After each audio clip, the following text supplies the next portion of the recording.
আসসালামু আলাইকুম সবাইকে। আশা করি সবাই ভালো আছো, সুস্থ আছো।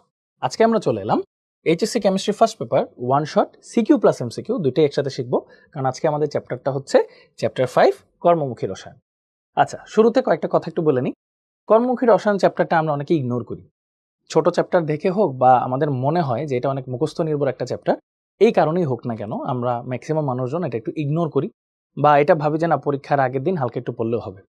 টেকনিক্যালি হয়, বাট এই চ্যাপ্টারটা কিন্তু বুঝে পড়া যায় আসলে অনেক ভালো মতো, এবং এই চ্যাপ্টারটা আমাদের লাইফের সাথে বেশি রিলেটেড। সো আজকে আমরা চেষ্টা করব এই চ্যাপ্টারটা সুন্দর মতো বুঝে পড়ার, এবং দেখবো আমরা বুঝে পড়লে আমাদের রিয়েল লাইফের সাথে অনেক ইভেন্ট আমরা কি করতে পারবো, একসাথে রিলেট করে চলতে পারবো, তখন পড়াটা আরো আনন্দদায়ক হবে আশা করি। হ্যাঁ, তো চলো আর দেরি না করে আমরা ক্লাসটা শুরু করি। তো ফার্স্ট অফ অল একটা শব্দ লেখা আছে বাংলা, দেখো, খাদ্য নিরাপত্তা। এখানে একটা আমি ছবি রাখছি, সেটা হচ্ছে ওয়ার্ল্ড ফুড সেফটি ডে।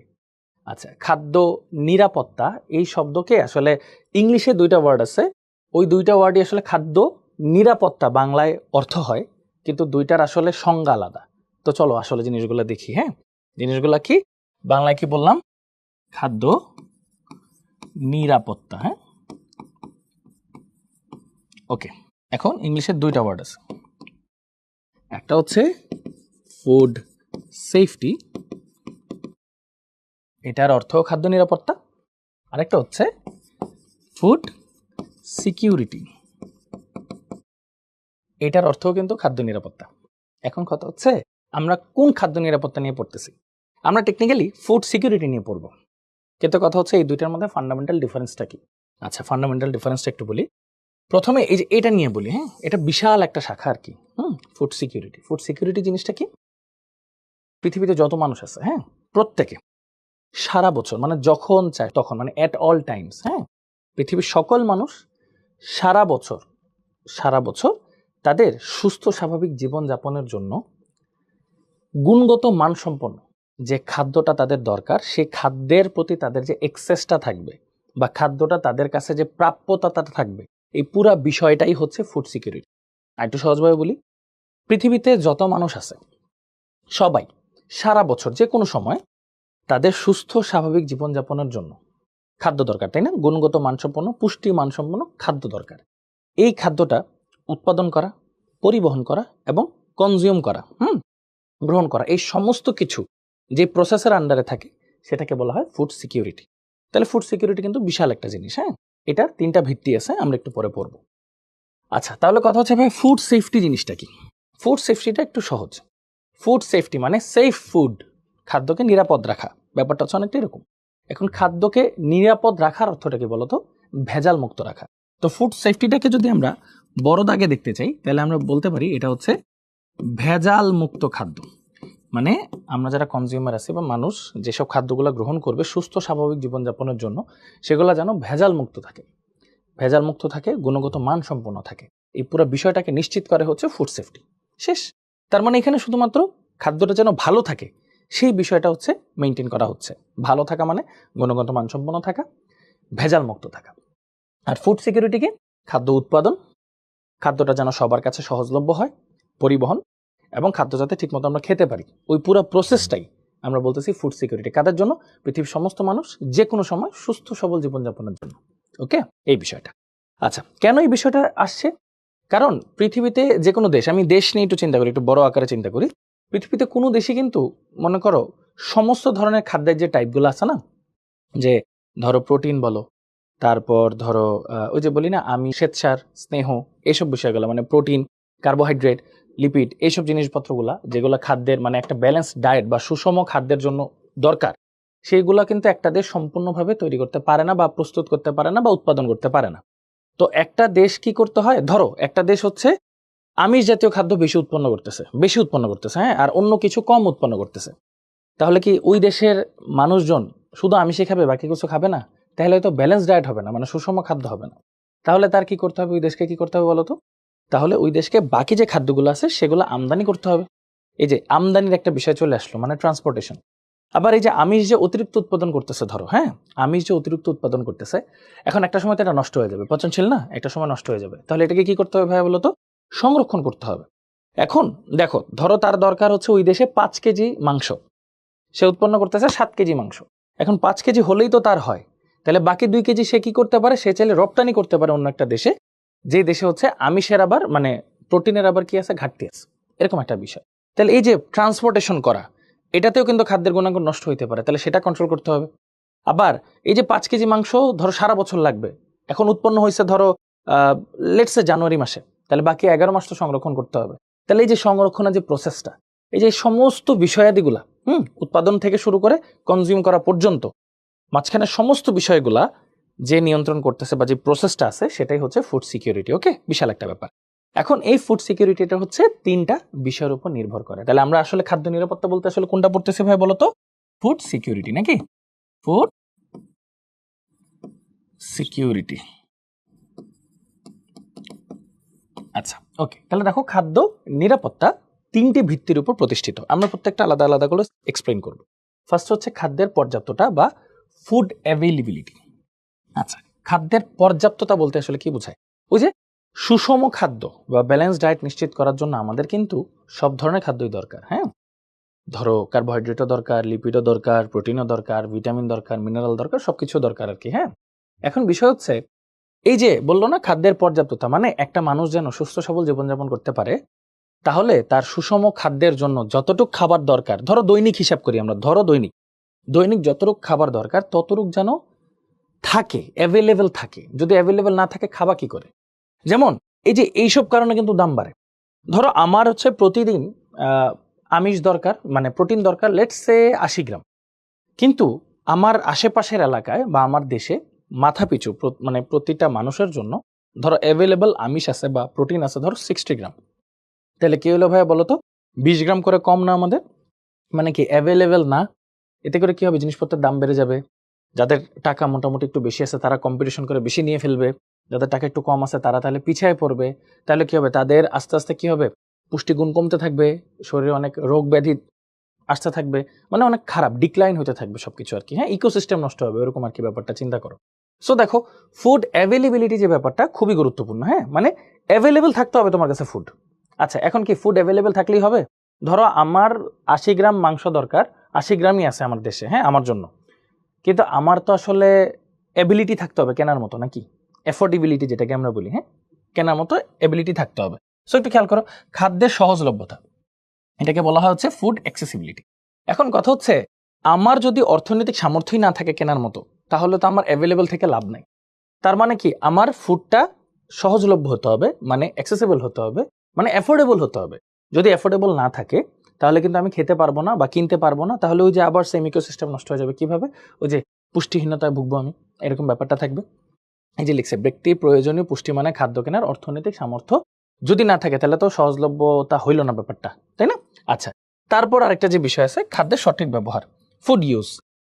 জিনিসটা আগে পড়ি তারপর বলি। দেখো, এটি হলো ব্যক্তির দেহের প্রয়োজন মতো পুষ্টিমান সম্পন্ন খাদ্য গ্রহণে ব্যক্তির জ্ঞান, পর্যাপ্ত পানি গ্রহণ ও স্বাস্থ্যবিধি অনুসরণ। এটার অর্থ হচ্ছে খাদ্য থাকলেই হবে না, খাদ্য কেনার সামর্থ্য থাকলেই হবে না। তুমি খালি খেতেই থাকলা, তুমি অবিসিটিতে ভুগবা, বিভিন্ন ধরনের রোগ ব্যাধি তোমার হবে যদি তুমি ঠিক মতো না বুঝো কোন খাবারটা কোন সময় কতটুকু গ্রহণ করাটা উচিত, এই জ্ঞানটা থাকা উচিত। বা উল্টাপাল্টা ধরো ভালো লাগলো খেয়ে ফেললাম বেশি বেশি, যেটা আমরা ম্যাক্সিমাম মানুষজন করি। সো এতে করে আসলে মানে শরীর ভারতটা খারাপ হয় বেশি আর কি। হ্যাঁ, সো এটাই আর কি, খাদ্যের সঠিক ব্যবহার যদি করতে পারো সবার জন্যই ভালো হবে। আমরা কিন্তু মাঝে মাঝেই টিভি চ্যানেলে দেখি বিভিন্ন ধরনের অনেক ধরনের দেশ আছে যে দেশে মানুষ কিন্তু খাদ্য পাচ্ছে না, অথচ আমরা কিন্তু কন্টিনিউসলি খাদ্য অপচয় করি। আমরা চাই না অপচয় করতে, অনিচ্ছাকৃতভাবে খাদ্য অনেকখানি অপচয় হয়ে যায়। বাট এটা কিন্তু আবার দেখো, আমরা অপচয় করতেছি, আরেকজন কিন্তু পাচ্ছেই না। তো এই ব্যাপারটাই কিন্তু দেখো অ্যাভেলেবিলিটি, যেমন আমাদের কাছে বেশি অ্যাভেলেবেল আছে আমরা অপচয় করতেছি, আরেক জায়গায় অ্যাভেলেবেল নাই, অপচয় করবে কি, খাইতেই পারতেছে না। আবার আমরা দেখো ফুড এক্সেস করতে পারতেছি, অনেক জায়গায় হচ্ছে অর্থনৈতিক চাহিদার জন্য এক্সেস করতেই পারতেছে না। আমরা দেখো উল্টাপাল্টা খেয়ে খাওয়া নষ্ট করতেছি আমরা, কারণ আমাদের জ্ঞান নাই, অন্য জায়গায় তো খাওয়াই পাচ্ছে না। সো আলটিমেটলি এই তিনটা বেসের উপর ডিপেন্ড করে, এই তিনটা ভিত্তির উপর ডিপেন্ড করে আসলে যে জিনিসটা সাজানো হয়েছে সেটাই কিন্তু আসলে ফুড সিকিউরিটি। তাহলে ওভারঅল যদি বলি, ফুড সিকিউরিটি কি? পৃথিবীর সকল মানুষ সকল সময় তাদের সুস্থ স্বাভাবিক জীবনযাপনের জন্য পুষ্টিমান সম্পন্ন যে খাবার তাদের দরকার, সেই খাবারটা উৎপাদন, পরিবহন বলো বা প্রিজার্ভ করা বলো, সংরক্ষণ বলো, এবং কনজিউম করা পর্যন্ত যে পুরো প্রসেসটা, সেটাকে বলা হয় আসলে ফুড সিকিউরিটি। হ্যাঁ, জাস্ট ভূমিকাটা বললাম আর। ওকে, তাহলে গেল আমাদের এই অ্যান্সার। এরপর যদি সামনে যাই, দেখো কি বলছে, খাদ্য নিরাপত্তায় রসায়নের ভূমিকাটা আর কি। হ্যাঁ, দেখো, খাদ্য নিরাপত্তায় রসায়নের ভূমিকা তো অবশ্যই অনস্বীকার্য। এখন দুইটা অংশে ভাগ করছে, কি কি? খাদ্য উৎপাদন বৃদ্ধিতে রসায়নের ভূমিকা, সেটা নিয়ে আমরা একটু পরে পড়াশোনা করবো।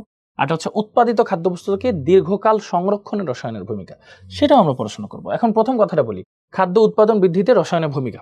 এটা কি আসলে যে সার জাতীয় জিনিসপত্র উৎপাদন বৃদ্ধিতে কাজে লাগে। আরেকটা কি? উৎপাদিত খাদ্যবস্তুকে দীর্ঘকাল সংরক্ষণে রসায়নের ভূমিকা। এটা কি? প্রিজারভেটিভ, মানে সংরক্ষণকারী যেগুলো, এগুলো নিয়ে কাজ কারবার। সো আস্তে ধীরে আমরা সবকিছু পড়বো। তো ফার্স্ট অফ অল আমরা প্রথমটা পড়ি, চলো, খাদ্য উৎপাদন বৃদ্ধিতে রসায়নের ভূমিকা। আচ্ছা, এটা যদি প্রথমটা পড়তে হয় আমাদের তিনটা প্রাথমিক জিনিস নিয়ে পড়তে হবে। হ্যাঁ, ফার্স্ট অ্যান্ড ফরমোস্ট নাইট্রোজেনের ভূমিকা, সেকেন্ড হচ্ছে ধরো পটাশিয়ামের ভূমিকা, থার্ড হচ্ছে ফসফরাসের ভূমিকা। হ্যাঁ, আমরা স্টেপ বাই স্টেপ পড়বো। তাহলে ফার্স্টে হচ্ছে আমরা নাইট্রোজেন পড়ি, ধরো। হ্যাঁ,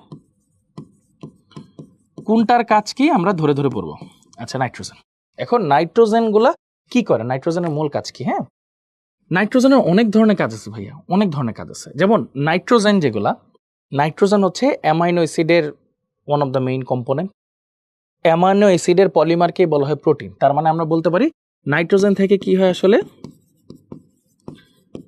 অ্যামাইনো অ্যাসিড। এই অ্যামাইনো অ্যাসিড থেকে আসলে কি হচ্ছে ভাইয়া? প্রোটিন হচ্ছে। ঠিক আছে, প্রোটিন হচ্ছে। তাহলে এই যে প্রোটিন, অ্যামাইনো অ্যাসিড, এগুলার যোগান দিচ্ছে আসলে কে? নাইট্রোজেন। তাহলে এগুলো আসলে কি করে? এগুলো তো আসলে উদ্ভিদের বৃদ্ধিতে অনেক সহায়ক ভূমিকা পালন করে, তাই না?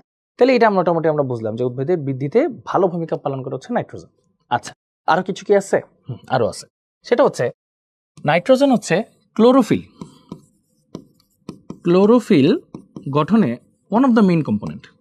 ক্লোরোফিল গঠনে one of the main component. এজন্য নাইট্রোজেন যেখানে না থাকে বা কম থাকে, সেখানে পাতাগুলা হালকা হলুদ হয়ে যায়। পাতাগুলা কি হয়ে যায়? হালকা হলুদ হয়ে যায়, বা অনেকটাই হলুদ হয়ে যায়। মানে যেখানে ক্লোরোফিল আসলে অনুপস্থিত থাকে বা একদমই থাকে না, এরকম আর কি ব্যাপার। মানে যেখানে নাইট্রোজেনের অভাব থাকে সেই সব পাতাগুলো আস্তে আস্তে কি হয়ে যায়? হলুদ হয়ে যায়। কারণ কি? ক্লোরোফিল গঠন হইতে পারে না। সো ক্লোরোফিল থাকলে তো পাতা সবুজ হয়, শালক সংশ্লেষণ হয়, খাদ্য উৎপাদন হয়, তাই না? এরকম ব্যাপারগুলো। এখন দেখো, নাইট্রোজেন যদি নাই থাকে তাহলে পাতাগুলো কি হয়ে যাবে? হলুদ হয়ে যাবে, সবুজ ভাবটা থাকবে না। এই অবস্থায় কি থাকবে না? ক্লোরোফিলগুলা আস্তে আস্তে কমতে থাকবে, একসময় শূন্য হয়ে যাবে। তাহলে কি পাতাগুলো কি করতে পারবে না? শালক সংশ্লেষণ করতে পারবে না। সো এই পুরো প্রসেসটাকে বলা হয় হচ্ছে ক্লোরোসিস। এই পুরো প্রসেসটাকে বলা হয় হচ্ছে ক্লোরোসিস। তাহলে এই যে ওভারঅল আলোচনাটা আমরা করলাম, এতে করে আমরা কি বুঝলাম বলো তো ভাইয়া? বলো। নাইট্রোজেন গুলো হচ্ছে উদ্ভিদের বৃদ্ধিতে বেশ ভালো একটা সহায়ক ভূমিকা পালন করে, ক্লোরোফিল তৈরিতে ভালো একটা ভূমিকা পালন করে, প্রোটিন তৈরিতে ভালো একটা ভূমিকা পালন করে। ওভারঅল নাইট্রোজেন সমস্ত কিছুতে, মানে মূল, মানে উদ্ভিদের গঠনে, গ্রোথে মূল একটা ভূমিকা পালন করে। ঠিক আছে? আচ্ছা, তাহলে এটা আমরা মোটামুটি বুঝে গেলাম। এখন নাইট্রোজেন কি কি আকারে থাকে, বেসিক্যালি কোন কোন সার আকারে থাকে? দেখো, প্রথমটা তো আমরা বলতে পারি ইউরিয়া, নাকি? সবার পরিচিত ইউরিয়া, H2NCONH2, ইউরিয়া এই আকারে থাকে। এটা কি মনে আছে? ওহলার সিনথেসিস, ফ্রেডরিক ওহলার 1828 সালে অ্যামোনিয়াম সায়ানাইড উত্তপ্ত করে ইউরিয়া পেয়েছিলেন, তাই না? আচ্ছা, ইউরিয়া এটা একটা নাইট্রোজেনের সোর্স হইতে পারে। আরেকটা কি হইতে পারে বলতো? Ammonium nitrate. আরেকটা হতে পারে অ্যামোনিয়াম নাইট্রেট। হ্যাঁ, NH4NO3, এই যে অ্যামোনিয়াম নাইট্রেট। আরেকটা সোর্স হইতে পারে অ্যামোনিয়াম সালফেট। আরেকটা কি হইতে পারে? Ammonium sulphate. হ্যাঁ, NH4 2SO4। যোগ লেখার নিয়ম তো আমরা জানি, সালফেটের যোজনী 2, অ্যামোনিয়ামের যোজনী 1, শেষ। Ammonium sulphate. তাহলে এগুলো হচ্ছে মোটামুটি নাইট্রোজেনের সোর্স আমরা বলতে পারি। তাহলে ওভারঅল তাহলে এখানে আমরা কয়েকটা জিনিসে কিন্তু শিখলাম নাইট্রোজেনের অনেক ভালো একটা ভূমিকা পালন করে। ঠিক আছে? আচ্ছা, এখন যদি আমরা একটু সামনের দিকে যাই, এখন যদি সামনের দিকে যাই, লেটস সে নাইট্রোজেন তো শিখলাম, এখন চলো পটাশিয়ামের দিকে যাই। হ্যাঁ, এখন আসো পটাশিয়ামের দিকে যাই। আচ্ছা, এখন আগে পটাশিয়ামের সোর্সগুলো একটু বলি তাহলে, নাকি? আচ্ছা, পটাশিয়ামের সোর্স হচ্ছে muriate of potash, muriate of potash. এটার সংকেত হচ্ছে পটাশিয়াম ক্লোরাইড। হ্যাঁ, পটাশিয়াম ক্লোরাইড। আরেকটা সোর্স হচ্ছে potassium nitrate, potassium nitrate, KNO3, KNO3।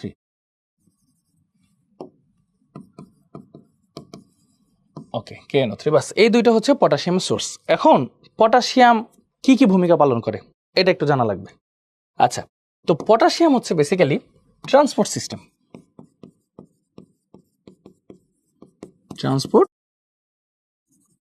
System মানে হচ্ছে উদ্ভিদের দেহের এক জায়গা থেকে আরেক জায়গায় কোনো কিছু যদি পরিবহন করতে হয়, যেমন পুষ্টি গুণ সম্পন্ন জিনিসপত্র, কার্বোহাইড্রেট, লিপিড, এরকম টাইপের জিনিসপত্র যদি পরিবহন করা লাগে, সবকিছু হচ্ছে আসলে পটাশিয়াম ভালো ভূমিকা পালন করে এই ক্ষেত্রে। হ্যাঁ, আচ্ছা গেল পটাশিয়ামের বেসিক্যালি এটা হচ্ছে একটা ট্রান্সপোর্ট সিস্টেম। আচ্ছা, এখন পটাশিয়ামের অভাবে তাহলে হয় কি? পটাশিয়ামের অভাবে তাহলে হয় কি? আচ্ছা, পটাশিয়াম বেসিক্যালি কি করে? পটাশিয়াম হচ্ছে উদ্ভিদের মধ্যে ফুল ফল যেগুলো আছে না, ফুল ও ফল ধারণে হেল্প করে, ফুল ও ফল ধারণে হেল্প করে। আচ্ছা ফাইন, কিন্তু পটাশিয়ামের যখন অভাব হয় তখন হচ্ছে ফুল ও ফল অকালে ঝরে যায়, অকালে ঝরে যায়। তাহলে পটাশিয়ামের অভাব হলে কি হয়? ফুল ও ফল অকালে ঝরে যায়। তার মানে বেসিক থিং হচ্ছে পটাশিয়াম কম থাকলে ফুল ও ফল অকালে ঝরে যাবে। তার মানে কি? আমরা ফল পাবো না, ফুল থেকে ফল হয়, তার মানে আমরা আমাদের প্রয়োজনীয় জিনিসপত্রগুলো পাবো না। সো আলটিমেটলি এটাও কিন্তু উদ্ভিদের মানে কি বলবো, বৃদ্ধিতে একটা ব্যাহত ভূমিকা পালন করতেছে, মানে ব্যাহত করতেছে বৃদ্ধিটাকে। আচ্ছা, তাহলে গেল পটাশিয়াম। এবার চলো ফসফরাসের ক্ষেত্রে আসি। হ্যাঁ,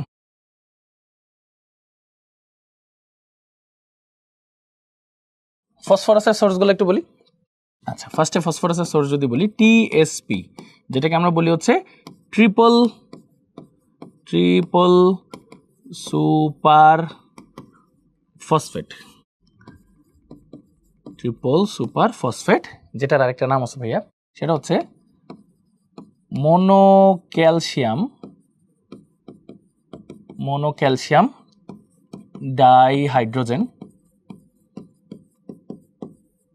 ফসফেট, মোনোক্যালসিয়াম ডাইহাইড্রোজেন ফসফেট। সংকেতটা কি? আসো দেখি। মনে আছে তো ফসফরিক অ্যাসিড H3PO4, এটা মনে থাকার কথা, তাই না? এখন এটা থেকে যদি একটা হাইড্রোজেন চলে যায় ধরো, হ্যাঁ, তাহলে কি হবে?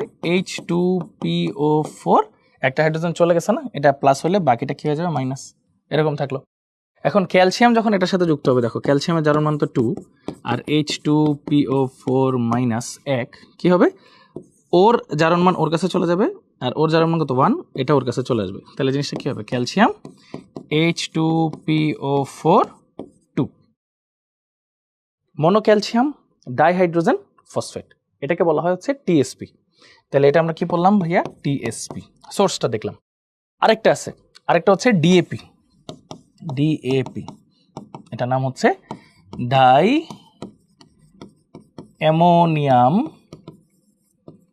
ফসফেট, ঠিক আছে? আচ্ছা, এটা আবার কি দেখো তো, এই যে H3PO4 ফসফরিক অ্যাসিড, এটা থেকে যদি একটা H+ চলে যায়, তাহলে কি হচ্ছে বলো তো?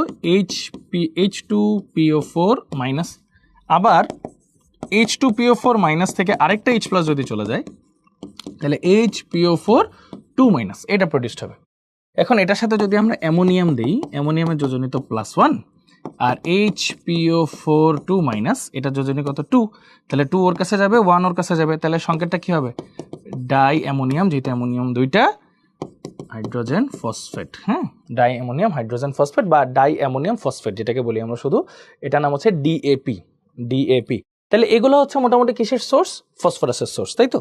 ফসফরাসের সোর্স। এখন ফসফরাস আসলে কি কাজে লাগে? তো চলো, এটা মোটামুটি আশা করি আমরা বুঝছি সোর্সগুলো কিভাবে। আমার অনেক প্যাচ লাগতো আর কি যখন আমি এগুলো পড়তাম, টিএসপি কি, ডিএপি কি। আশা করি এখন আর প্যাচ লাগবে না। এখন এদের কাজটা কি, কাজটা একটু বলি। হ্যাঁ, তাহলে ফসফরাসের কাজটা একটু বলি। ফসফরাসের মূল কাজ হচ্ছে মূলের বৃদ্ধি। ফসফরাসের মূল কাজ হচ্ছে মূলের বৃদ্ধি। ফসফরাস না থাকলে মূলের বৃদ্ধি ব্যাহত হয়। তার মানে আসলে মূল যদি বৃদ্ধি ব্যাহত হয়, মূল তো শোষণ করতে পারবে না, সো গাছের বৃদ্ধি ব্যাহত হবে, সহজ কথা। এছাড়াও ফসফরাস হচ্ছে ডিএনএ গঠনের ওয়ান অফ দ্য মেইন কি কম্পোনেন্ট, ফসফেট আকারে নিয়ে থাকে। কিভাবে? ডিএনএ মানে কি বলতো? নিউক্লিওটাইড থাকে ডিএনএর মধ্যে। নিউক্লিওটাইডকে ভাঙলে কি হয়? নিউক্লিওসাইড প্লাস ফসফেট ইনঅর্গানিক, এই জিনিসটা পাওয়া যায়। হ্যাঁ, বা ফসফরিক অ্যাসিড। এই যে ফসফেটটা সে আকারে নেয়, সে ডিএনএ তৈরি করে। তার মানে ডিএনএ তৈরির পিছনে ফসফরাসের বেশ ভালো একটা মানে গুরুত্বপূর্ণ ভূমিকা পালন করে। সো সহজেই বুঝতেছি যে ফসফরাস যদি না থাকে, মূলের বৃদ্ধি ব্যাহত হবে, ডিএনএ গঠন ব্যাহত হবে, সো অনেক ধরনের ক্ষতি হবে আর কি। সো তার মানে আমরা তাহলে কি কি বুঝলাম ভাইয়া বলো তো? আমরা যা যা পড়লাম, কি পড়লাম? নাইট্রোজেন পড়লাম, আমরা পটাশিয়াম পড়লাম, আমরা ফসফরাস পড়লাম, তিনটার তিন রকম ভূমিকা। নাইট্রোজেন হচ্ছে সবচেয়ে বেশি গুরুত্বপূর্ণ ভূমিকা পালন করে, কারণ এটা সব কিছুর জন্য প্রযোজ্য আর কি। হ্যাঁ, প্রোটিন বলো, ডিএনএ বলো, অ্যামাইনো অ্যাসিড বলো, সব কিছুর জন্য প্রযোজ্য। এটা আসলে উদ্ভিদের গঠন ব্যাহত হয়, ক্লোরোফিল ঠিকমতো গঠিত হয় না, ক্লোরোসিস হয়, অনেক ধরনের ঝামেলা হয় আর কি। হ্যাঁ, আচ্ছা, তারপর থাকলো পটাশিয়াম। পটাশিয়াম হচ্ছে ফুল ফল ধারণে ঝামেলা করে, তাই না? মানে পটাশিয়ামের অভাবে ফুল ও ফল ধারণ হয় না, মানে নষ্ট হয়ে যায়, পড়ে যায়, ফুল ফল ধারণ হয় না। আর থাকলো কি তোমার হচ্ছে ফসফরাস। ফসফরাসটা কি করতেছে? ফসফরাস যখন থাকে তখন হচ্ছে উদ্ভিদের মূলের বৃদ্ধি ভালো হয়, প্লাস হচ্ছে ডিএনএ গঠনটা মানে ভালো হয়। এখন যদি ফসফরাস না থাকে, ডিএনএ গঠন ব্যাহত হয়, প্লাস মূলের বৃদ্ধিটাও ব্যাহত হয়। সো আলটিমেটলি এই তিনভাবে বিভিন্ন ধরনের সার ব্যবহার করে আমরা কি করি, উদ্ভিদের বৃদ্ধি বলো বা আমাদের যে ফুডের সিকিউরিটির পিছনে যে মেইন কাজটা আর কি, যে রসায়নের ভূমিকা, যে আমরা যে খাদ্য উচ্চ ফলনশীল করতে চাচ্ছি, খাদ্যকে ভালো রাখতে চাচ্ছি, এইগুলার পিছনে এরকম যে মৌলগুলা তাদের অনেক গুরুত্বপূর্ণ ভূমিকা পালন করে আর কি। হ্যাঁ, আচ্ছা, তাহলে এটা আমরা মোটামুটি বুঝলাম। এবার চলো আমরা তাহলে একটু সামনের দিকে চলে যাই। এরপর যে অংশটা আছে প্রিজারভেটিভ, এটা আমরা একটু পরে পড়বো। তার আগে কয়টা ছোট ছোট জিনিস একটু পড়ি। খাদ্য সংরক্ষণে বাধা কিভাবে হয় দেখো তো। খাদ্য সংরক্ষণে বাধা, বিভিন্ন অণুজীব, ব্যাকটেরিয়া, ছত্রাক দ্বারা খাদ্যদ্রব্য আক্রান্ত হয়। ওকে, পরিবেশের বায়ুর আর্দ্রতা ও তাপমাত্রার পরিবর্তন। আর্দ্রতা বেশি বেড়ে গেলেও সমস্যা, আর্দ্রতা কমে গেলে খারাপ না, বাট তখন পচার একটা সম্ভাবনা থাকে, তাপমাত্রার উপর ডিপেন্ড করে। আমরা বিস্তারিত পড়ব। আচ্ছা, তো ফার্স্টে দেখো খাদ্য নষ্ট হওয়ার প্রধান কারণ। ফার্স্টে দেখো কি বলছে, জীবাণু, ব্যাকটেরিয়া, ইস্ট, মোল্ডস দ্বারা পচন। 2 নম্বর কি, এনজাইম বা উৎসেচকের উপস্থিতিতে অক্সিজেন দ্বারা খাদ্যবস্তুর রাসায়নিক জারণ বা বিয়োজন। এবং ধাতব ion, iron 2+, iron 3+, cobalt 3+, copper 2+, তৈল ও চর্বিযুক্ত খাদ্যবস্তুতে জারণ বিজারণ বিক্রিয়া। আচ্ছা, ঠিক আছে, মজার ব্যাপার বলি আর কি। হ্যাঁ, এই যে এইটা যাতে না হয়, যেই ধরনের প্রিজারভেটিভ ইউজ করা হয় তাকে বলা হয় হচ্ছে অ্যান্টি মাইক্রোবিয়াল এজেন্ট। এটা যেন না হয় এজন্য ইউজ করা হয় হচ্ছে অ্যান্টি অক্সিডেন্ট। এইটা যেন না হয় এজন্য ইউজ করা হয় হচ্ছে কিলেটিং এজেন্ট। তো আলটিমেটলি এই তিনটার এগেনস্টেই তো কাজ করবে, যেহেতু এরা তিনজন হচ্ছে খাদ্যদ্রব্য নষ্ট হওয়ার প্রধান কারণ। আর আমি যেসব নামগুলো বললাম সেগুলো হচ্ছে কৃত্রিম প্রিজারভেটিভ, আস্তে আস্তে আমরা ব্যাখ্যা করব। আচ্ছা, তো ফার্স্ট অফ অল এখানে একটা ছোট জিনিস দেখো, খাদ্যবস্তু সংরক্ষণ করার কয়েকটা ছোট ছোট পদ্ধতি আছে। যেমন আমরা ফ্রিজারে রাখি, এটা একটা পদ্ধতি। আবার এই যে এরকম শুষ্ককরণ একটা পদ্ধতি আছে, যেটাকে বলা হয় কেস হার্ডেনিং। এটাকে কি বলা হয়? Case hardening. What is case hardening? Case কি ভাই বলো তো? কেস, ব্রিফ কেস বা কেস কি? কেস হচ্ছে কোন একটা জিনিসকে আমি সংরক্ষণ করতেছি, তার উপরিভাগটাকে বলা হয় কেস। ঠিক তেমনি ধরো কোনো একটা মাছ, শুটকি বানাবা, হ্যাঁ, তখন কি হয়, মোটামুটি 4 থেকে 5 কেজি মাছ লাগে 1 কেজি শুটকি বানানোর জন্য আর কি। কেন? এই 5 কেজি মাছকে তুমি প্রখর সূর্যালোকে রাখবা। আমি জানি না, তোমাদেরকে একটা হিন্ট দিই। তোমরা কক্সবাজার হয়তো গেছো অবশ্যই, ইনশাল্লাহ। তো ওই যে কক্সবাজার গিয়ে কখনো একদম চরাঞ্চলের দিকে গেছো কিনা আমার আইডিয়া নাই, সেখানে দেখবা যখন অনেক রোড টোড থাকে, একটা বাঁশের খুঁটিতে করে যে এরকম স্টাইলে অনেকগুলা মাছকে সাজায় রাখে শুটকি বানানোর জন্য, বা অনেক লেয়ারে আর কি, অনেক লেয়ারে। তখন কি হয়, প্রখর সূর্যালোকে কি হয়, মাছের ভিতরে যে ময়েশ্চারটা আছে, জলীয় বাষ্পটা আছে, সেটা ধীরে ধীরে বাষ্প হয়ে মানে মাছের ভিতর থেকে চলে যায়। তো এতে করে কি হয়, মাছটা শুষ্ক হতে থাকে। তো 1 কেজি শুটকি মাছ বানাইতে 4 থেকে 5 কেজি মাছ লাগে, তাজা মাছ লাগে। তাহলে একটু চিন্তা করে দেখো, এই যে মাছের ভিতর থেকে যে জলীয় বাষ্পগুলা কি হইতেছে, আস্তে আস্তে চলে যাচ্ছে, তাহলে মাছের যে উপরিতলটা আছে সেটা কি শুষ্ক হয়ে যাচ্ছে না, মানে শক্ত হয়ে যাচ্ছে না? তার মানে উপরের কেসটা শক্ত হয়ে যাচ্ছে। এই প্রসেসটাকে বলা হয় কেস হার্ডেনিং। এতে করে কি হয় ভাইয়া বলো তো, যেহেতু ভিতরে কোনো জলীয় বাষ্প ঢুকতে পারতেছে না বা বের হইতে পারতেছে না, এরকম একটা অবস্থা, বের তো হয়ে গেছে, মানে আর ঢুকতে পারতেছে না, বাইরের কেসটা শক্ত হয়ে গেছে। হ্যাঁ, সো এতে করে কি হয়, ভাইরাস, ব্যাকটেরিয়া, জীবাণু আর জন্মাইতে পারে না, বংশবৃদ্ধি করতে পারে না। আচ্ছা, তাহলে এখান থেকে একটা টপিক কিন্তু চলে আসলো, তার মানে ভিতরে যে জলীয় বাষ্পগুলো আছে তার মানে ভাইরাস, ব্যাকটেরিয়া জন্মাইতে বা বৃদ্ধি করতে বেশ ভালো একটা ভূমিকা রাখে। তো চলো এটা নিয়ে আমরা একটু পড়ি। এই জিনিসটাকে বলা হয় এডাব্লিউ বা ওয়াটার অ্যাক্টিভিটি। এই জিনিসটাকে বলা হয় হচ্ছে এডাব্লিউ বা ওয়াটার অ্যাক্টিভিটি। আচ্ছা, ওয়াটার অ্যাক্টিভিটি জিনিসটা কি, এটা নিয়ে না বিস্তারিত আলোচনা করা যাবে এখন। হ্যাঁ, চলো ঠান্ডা মাথায় একটু বিস্তারিত আলোচনা করি। What is water activity? Water activity বা এডাব্লিউ। আচ্ছা, ওয়াটার অ্যাক্টিভিটি বেসিক্যালি হচ্ছে, যদি সূত্র দিয়ে তোমাদেরকে বুঝাই, তাহলে এটাকে এভাবে বলা যায় যে বাষ্পচাপ, মানে জলীয় বাষ্পচাপ আর কি, বাষ্পচাপ একটা ফিক্সড টেম্পারেচারে, হ্যাঁ, ধরো খাদ্যের মধ্যে যে ইয়াটা আছে, জলীয় বাষ্প আছে, তার চাপ এভাবেই লিখি, ভেঙেই লিখি, বা এটাকে আরও যদি একটু ভেঙে লেখার চেষ্টা করি, দাঁড়াও এটা সহজে বুঝবা না, তাহলে আরেকটু ছবি এঁকে বুঝাই। ধরো এটা হচ্ছে খাদ্যের বিভিন্ন কোষ আমার, হ্যাঁ, এটা হচ্ছে খাদ্যের বিভিন্ন কোষ, ঠিক আছে, খাদ্যের বিভিন্ন কোষ।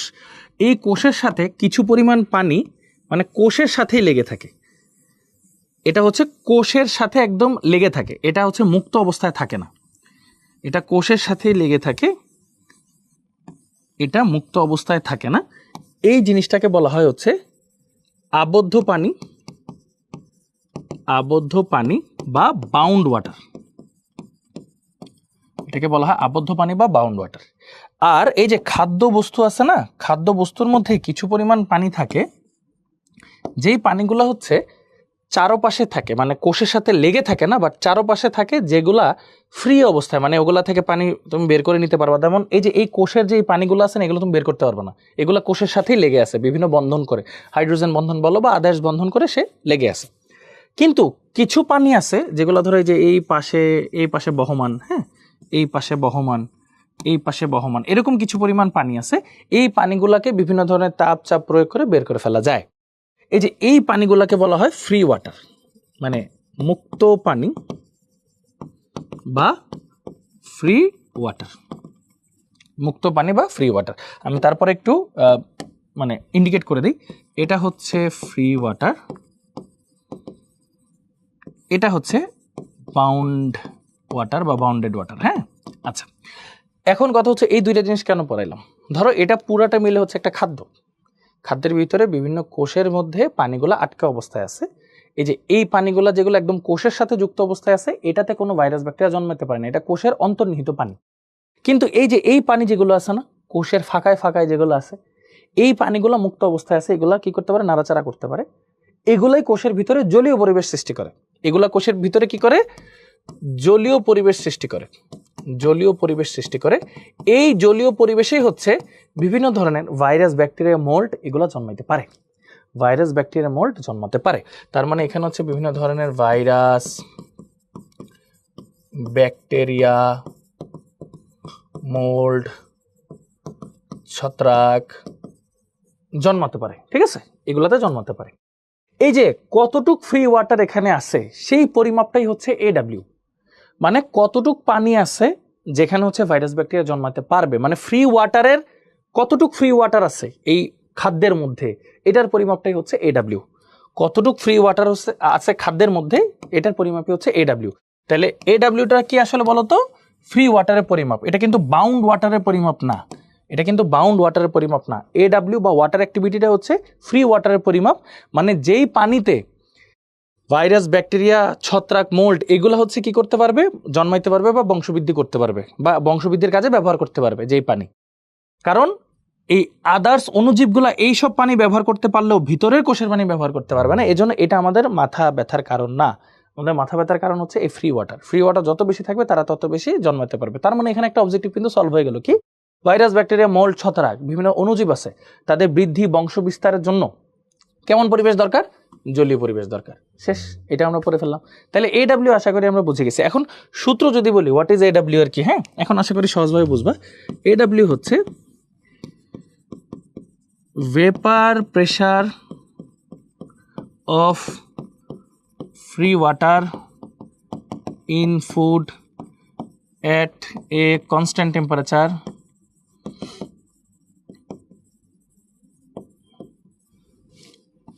এটা একটা অনুপাত আর কি, হ্যাঁ। আর আরেকটা হচ্ছে vapor pressure of pure water in food at constant temperature, constant temperature। এখন কনফিউজ লাগতেছে যে ভাই এই নিচের লাইনটা আবার কি বললেন, এটার ভ্যালু অলওয়েজ 1ই হয়। পিওর ওয়াটার তো মানে পিওর ওয়াটার, একদম পিওর ওয়াটার মানে কি, পিওর জলীয় পরিবেশ। এই পিওর জলীয় পরিবেশে হচ্ছে ভাইরাস ব্যাকটেরিয়া ইচ্ছা মতো বংশবৃদ্ধি করতে পারে, তাহলে তাদের ওয়াটার অ্যাক্টিভিটি কী হবে, 100%, মানে সবাই বংশবৃদ্ধি করতে পারবে, তাহলে এটার ভ্যালু অলওয়েজ 1ই হয়। বেসিক্যালি এটাতে সবাই বংশবৃদ্ধি করতে পারবে, আর ফ্রি ওয়াটার তো কম থাকে, তাহলে এখানে বংশবৃদ্ধি করতে পারবে কম, এই জন্য AW এর ভ্যালুগুলো 1-এর কম হয় অলওয়েজ। হ্যাঁ, আবারও বলি, নিচের ভ্যালু তো অলওয়েজ 1ই হয়। এখন ফ্রি ওয়াটারে মানে পিওর ওয়াটারে তো পুরা জলীয় পরিবেশ, ইচ্ছা মতো। পিওর ওয়াটারের পিএইচ কত 7, জলীয় না মানে অম্লীয় না ক্ষারীয় না, জলীয় পরিবেশ, সুন্দর নিউট্রাল পরিবেশ। এখানে ভাইরাস ব্যাকটেরিয়া ইচ্ছা মতো বংশবৃদ্ধি করতে পারবে। তাহলে এখানে ওয়াটার অ্যাক্টিভিটি 1, পুরোপুরি 1। আর ফ্রি ওয়াটার মানে কি? সমস্ত ওয়াটার না তো। ফ্রি ওয়াটার মানে হচ্ছে কিছু ওয়াটার যেখানে বংশবৃদ্ধি করতে পারে। তার মানে এখানে বংশবৃদ্ধি কিছু পরিমাণে ভাইরাস ব্যাকটেরিয়া করতে পারবে। তাহলে এটা তো আলটিমেটলি মানে 100% হওয়ার পসিবিলিটি খুবই কম থাকে আর কি। এই জন্য এডাব্লিউর ভ্যালু মানে এডাব্লিউর যে ভ্যালুটা আছে সেটা ভ্যারি করে। কত থেকে কতর মধ্যে ভ্যারি করে? মোটামুটি 0 থেকে 1, মানে এটার রেঞ্জ হচ্ছে 0 থেকে 1, বাট অ্যাকচুয়ালি এটা হচ্ছে 0.2 থেকে 0.9 পর্যন্তই ভ্যারি করে। 0.2 থেকে 0.9 পর্যন্তই ভ্যালু করে, মানে ভ্যারি করে অ্যাকচুয়ালি।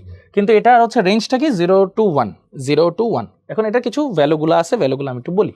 দেখো এডাব্লিউ, আচ্ছা এডাব্লিউ যত কম হবে তত ভালো নাকি এডাব্লিউ যত বেশি হবে তত ভালো? তাহলে একটু খেয়াল করো তো, এডাব্লিউ কম হওয়ার মানে কি বলো তো? ফ্রি ওয়াটার কম, তার মানে কি ভাইরাস ব্যাকটেরিয়া জন্মাতে পারবে কম, তার মানে খাদ্য ভালো থাকবে, গুণাগুণ বজায় থাকবে। তার মানে এডাব্লিউর ভ্যালু যত কম তত ভালো। তার মানে এডাব্লিউর ভ্যালু যত বেশি তত খারাপ। এই জন্য এই ড্রাই ফ্রুট আছে না, ড্রাই ফ্রুটে কি এডাব্লিউ একদম 0 কাছাকাছি থাকে। এগুলাকে ইজিলি সংরক্ষণ করা যায়, বছরের পর বছর খাওয়া যায়। আর কিছু কিছু খাদ্য আছে যেগুলোর এডাব্লিউ অনেক বেশি থাকে, দুধ জাতীয় জিনিসপত্র, এগুলোর এডাব্লিউ অলমোস্ট 1-এর কাছাকাছি থাকে।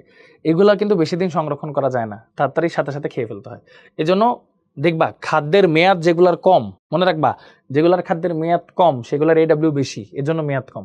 আর যাদের এডাব্লিউ কম তাদের মেয়াদ বেশি। এজন্য শেলফ লাইফ কি ভাই বলতো? খাদ্য যে উৎপাদন করলাম তারপর তাকে রেখেই তো বিজনেস করতে হবে, বিক্রি করতে হবে না মানুষের কাছে। বিক্রি করার জন্য কি করতে হবে? শোকেসের জন্য তাকে রাখতে হবে, দোকানের তাকে।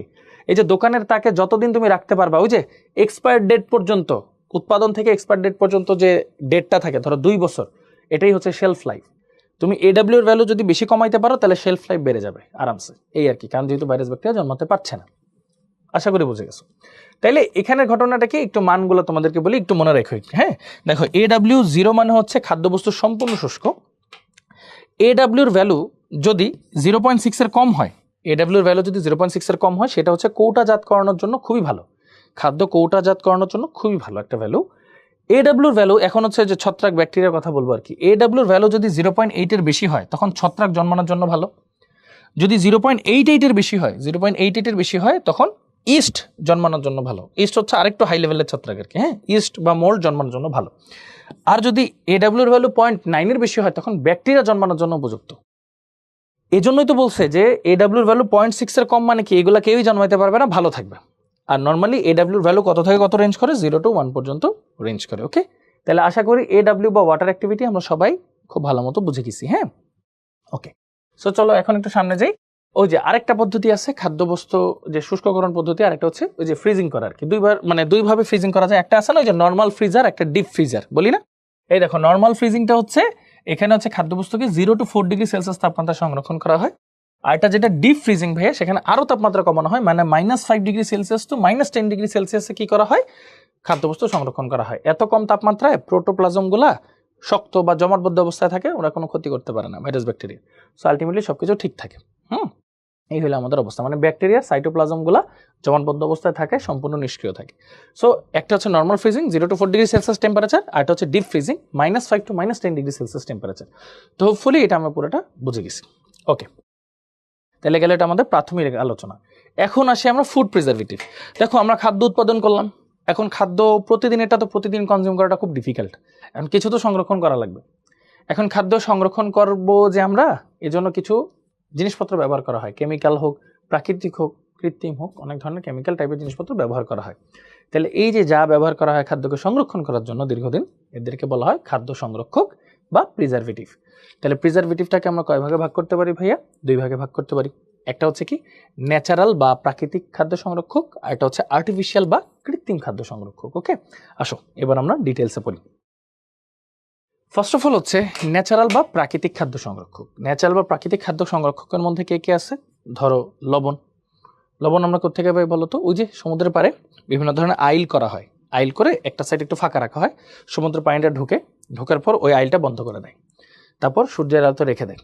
মোটামুটি একদিন থাকলেই পরের দিন পানিটা শুকায় যায়, শুধু লবণগুলো থাকে। এগুলাকে পরিশোধনের মাধ্যমে খাবার লবণ তৈরি করা হয়। ঠিক আছে, আচ্ছা লবণটা আসলে কি করে? লবণটা মোটামুটি লবণগুলা পানিগ্রাহী, হাইড্রোফিলিক। ওরা কি করে, ওই খাদ্য মানে মনে করে যে খাবার আছে, খাবারের মধ্যে বা ওই যে মাছের কথা ধরো, শুটকি বানানোর সময় বা যে কোনো কিছু, একটা মাছ আছে, তাজা মাছের উপরে তুমি লবণ দিয়ে দাও, ধরো 4-5 কেজি লবণ দিয়ে দিলে কি হবে, লবণগুলা ভিতরের জলীয় বাষ্পকে নিজের দিকে টানবে, কারণ ওরা হচ্ছে পানিগ্রাহী লবণগুলা নিজের দিকে টানবে পানিকে, তখন লবণগুলো ভিজে যাবে আর ভিতরে পানি শূন্যতা দেখা দিবে, তখন কেস হার্ডেনিংও হয়ে যাবে, প্লাস ভিতরে যেহেতু জলীয় বাষ্প বা পানিটা নাই আর ওই খাদ্যবস্তুর মধ্যে নাই আর, এর মাধ্যমে কি হবে বলতো, খুব সিম্পলি ভিতরে যেহেতু জলীয় বাষ্প কমে গেছে, পানির পরিমাণ কমে গেছে, মানে কি AW কমে গেছে, AW যেহেতু কমে গেছে, সো আলটিমেটলি ভাইরাস ব্যাকটেরিয়া জন্মাতে পারবে না, বা যেগুলো আছে সেগুলো মারা যাবে, শেষ। এইভাবে লবণ হচ্ছে খাদ্যবস্তু সংরক্ষণ করে। আরেকটা পদ্ধতি কি, মানে এটার পদ্ধতিকে কি বলা হয়, এটার পদ্ধতিকে বলা হয় কিউরিং বলা হয়, মানে লবণের সাহায্যে খাদ্যবস্তু সংরক্ষণ পদ্ধতিকে বলা হয় কিউরিং। এখানে লবণের পার্সেন্টেজ হচ্ছে 7 to 8%, কখনো মানে ঘনমাত্রা, আর কখনো 15 to 20%, মানে 15 to 20%। ঘন সোডিয়াম ক্লোরাইডের জলীয় দ্রবণ নিয়ে যে খাদ্য সংরক্ষণ পদ্ধতি আছে এটাকে বলা হয় কিউরিং, আর ঘন সোডিয়াম ক্লোরাইডের জলীয় দ্রবণকে বলা হয় ব্রাইন। ওকে, আচ্ছা গেল। এরপর কি আছে দেখো, ভিনেগার নিয়ে তো আমরা পরে বিস্তারিত আলোচনা করবই, তো এটা নিয়ে আমরা আপাতত মাথা না ঘামাই। এরপর কি থাকলো, চিনি। আচ্ছা, চিনিটা হচ্ছে 2 টাইপের আছে, আমরা বলি না, একটা হচ্ছে সাদা চিনি আর একটা হচ্ছে লাল চিনি। সাদা চিনিটা বেসিক্যালি হচ্ছে মানে এটাতে আমরা বিষ বলি আর কি, এখানে বেশি খারাপ কেমিক্যাল কম্পোনেন্ট থাকে, সুক্রোজই আর কি। আর লাল চিনি যেটা আখের রস থেকে পাওয়া যায়, সেটাও কিন্তু সেম জিনিস, বাট এটাতে আর কি একটু খারাপ গুণাগুণ কম আছে আর কি। হ্যাঁ, চিনি খাওয়া ভালো না। আচ্ছা, এখন এরা কি করে জানো, এরা হচ্ছে ওই যে অভিস্রবণ প্রক্রিয়া, হ্যাঁ, অসমোসিস, অভিস্রবণ প্রক্রিয়ায় ওরা তো অনেক ঘন, তাই না, চিনি তো অনেক ঘন, চিনির 60 থেকে 70% ঘন যে জলীয় দ্রবণটা, সেটা দিয়ে হচ্ছে কি করা হয়, অনেকটা লবণের মতো খাদ্য সংরক্ষণ করা যায়। কিভাবে, আমার আম্মু এই কাজটা করতো। ধরো আমের রমরমা সিজন চলতেছে, আমের পাকা আম কিছু রাখতো, একদম মানে হালকা কাঁচা পাকা আম রাখতো, রেখে কি করতো, এটাকে কুচু কুচু করে কেটে চারপাশে চিনি মিশে ডিফ্রিজ করে রেখে দিত। আমরা যখন আমের সিজন থাকতো না তখন আম খাইতে পারতাম আরাম, খালি একটু মিষ্টি বাড়তো আর কি, এই আর কিচ্ছু না, গুণাগুণ কিন্তু ঠিকঠাক থাকতো। কিভাবে করলো কাজটা, খুব সিম্পল। এই যে চিনিটার 60 to 70% কি করলো, জলীয় দ্রবণ, এই যে আছে আমার কাছে জলীয় দ্রবণটা, মানে ঘন চিনির দ্রবণ আর কি, এটা ধরো আমের কুচির মধ্যে আমি মাখাই দিলাম। এখন চিনিটাও কিন্তু হাইড্রোফিলিক মানে কি, পানিগ্রাহী। ও অভিস্রবণ প্রক্রিয়া কাকে বলে, কম ঘন অংশ থেকে অধিক ঘন অংশে কোনো কিছু প্রবাহ করা, সহজ কথা। এখন দেখো, চিনির ভিতরে যে জলীয় বাষ্পটা আছে সেটা কি করবে, আমার ধরো একটা খাদ্য আছে আমের ভিতরে যে ইয়াটা আছে, জলীয় বাষ্পটা আছে, আম হচ্ছে একটু কম ঘন, চিনিটা বেশি ঘন। এখন আম থেকে জলীয় বাষ্পটা চিনির মধ্যে চলে যায়, তাহলে আমে কি AW কমে যায়। AW কমে গেলে কি হয়, যে ভাইরাস ব্যাকটেরিয়া এগুলো আর জন্মাতে পারে না বা বংশবৃদ্ধি করতে পারে না, ঠিকঠাক গোট থাকে, মানে অনেকদিন সংরক্ষণ করা যায়। আর চিনিটা তখন ভিজে যায়, মানে চিনিটা তখন পানিটা গ্রহণ করে ফেলে, এই আর কি। অনেকটা কিসের মতো, কিউরিং এর মতো না, লবণের মতো, এই আর কি বিষয়টা, আর কিচ্ছু না। এটা হচ্ছে চিনি। আচ্ছা, আরেকটা হচ্ছে অ্যালকোহল। আচ্ছা, অ্যালকোহলের মধ্যে কিছু বিষয় আছে, যেমন ইথানল হচ্ছে সবচেয়ে শক্তিশালী প্রিজারভেটিভ। আবার সেই ক্ষেত্রে মিথানল হচ্ছে সবচেয়ে বিষাক্ত প্রিজারভেটিভ না, এটা বিষাক্ত কম্পোনেন্ট। মিথানল, এই মিথেন জাতীয় জিনিসপত্র যেগুলো আছে সবগুলোই বিষাক্ত। সো এই জন্য এটা ব্যবহার করা যাবে না, বাট এটা ব্যবহার করা যাবে, মানে ইথানলটা ব্যবহার করা যাবে। সো এগুলো নিয়ে আমরা পড়বো। হ্যাঁ, সো চলো আস্তে আস্তে দেখি। এটা কি দেখলাম আমরা, প্রাকৃতিক খাদ্য সংরক্ষক। আচ্ছা, এই যে দেখো 4 ভাগে ভাগ করলাম। হ্যাঁ, আরেকটা আছে কিন্তু প্রাকৃতিক খাদ্য সংরক্ষক, সরিষার তেল। ওকে, মাস্টার্ড অয়েল। তা সরিষার তেল কি করে, ওই যে বিভিন্ন ধরনের রান্না বান্নার কাজে, বা ওই যে আচার টাচার আমরা কি করি, সরিষার তেলে রেখে দিই না, সংরক্ষণ করি না। এতে করে কি হয় জানো, সরিষার তেল থাকলে বাইরের অক্সিজেন ভিতরে ঢুকতে পারে না, জারণ করতে পারে না, এই একটা।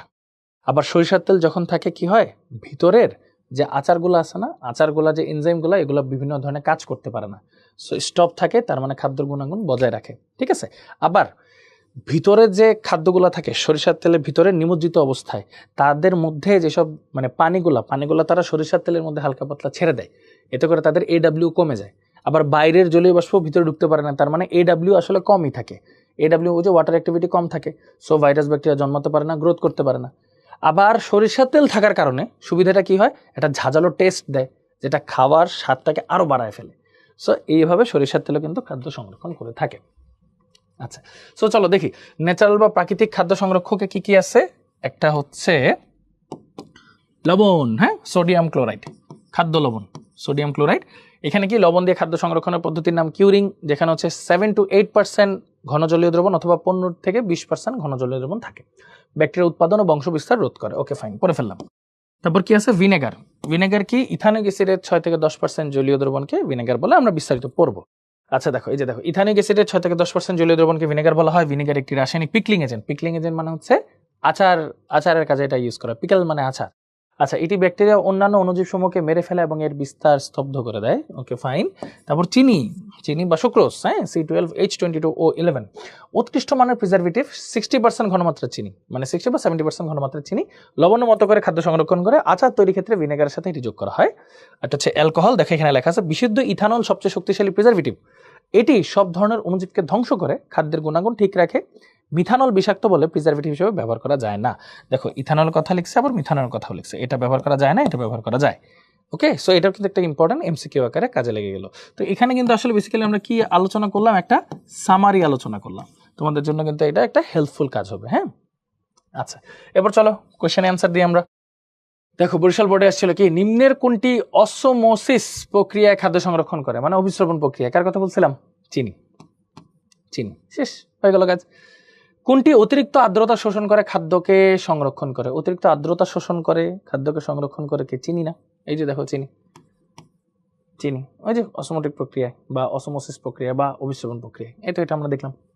আচ্ছা, নিচের কোনটি প্রাকৃতিক খাদ্য সংরক্ষণ? দেখো sulphur dioxide, sodium benzoate, sodium chloride, ethylene glycol. এই যে সোডিয়াম ক্লোরাইড প্রাকৃতিক খাদ্য সংরক্ষক, খাবার লবণ।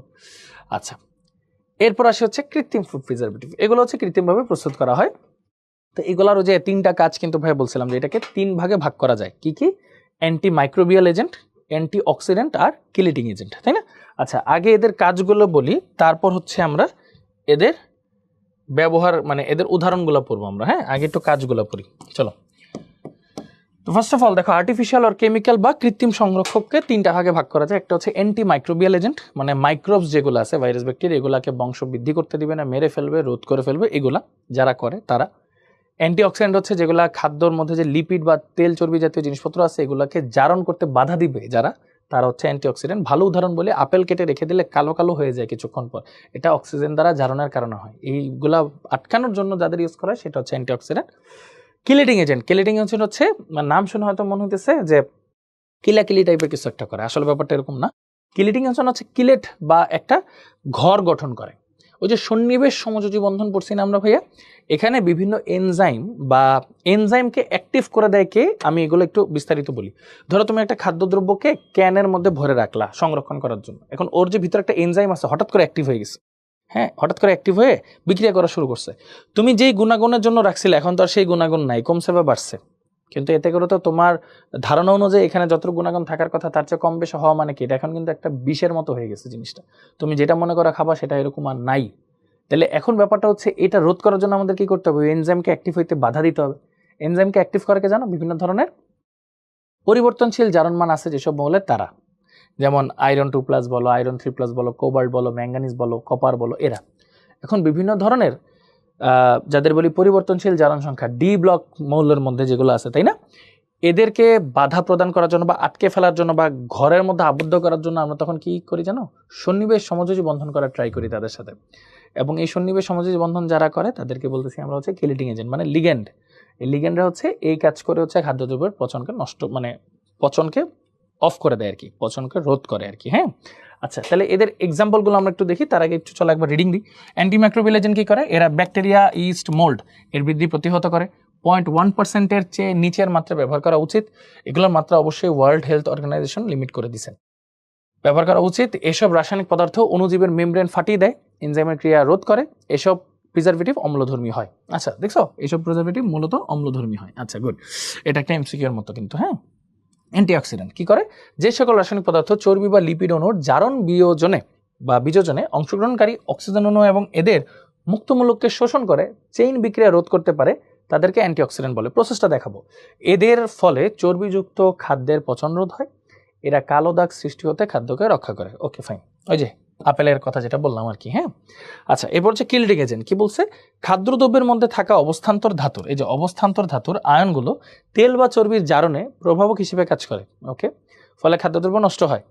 এইসব অবস্থান্তর ধাতুকে 2 বা ততোধিক সন্নিবেশ বন্ধন দ্বারা আবদ্ধ রাখতে যে রাসায়নিক যৌগ ব্যবহার করা হয় তাদেরকে কিল্ডিং এজেন্ট বলে। তার মানে এদের মধ্যে কিন্তু মুক্ত জোর থাকবে, মানে লিগেন্ড হিসেবে কাজ করবে। হ্যাঁ, আচ্ছা, তাহলে চলো উদাহরণগুলো একটু দেখে ফেলি।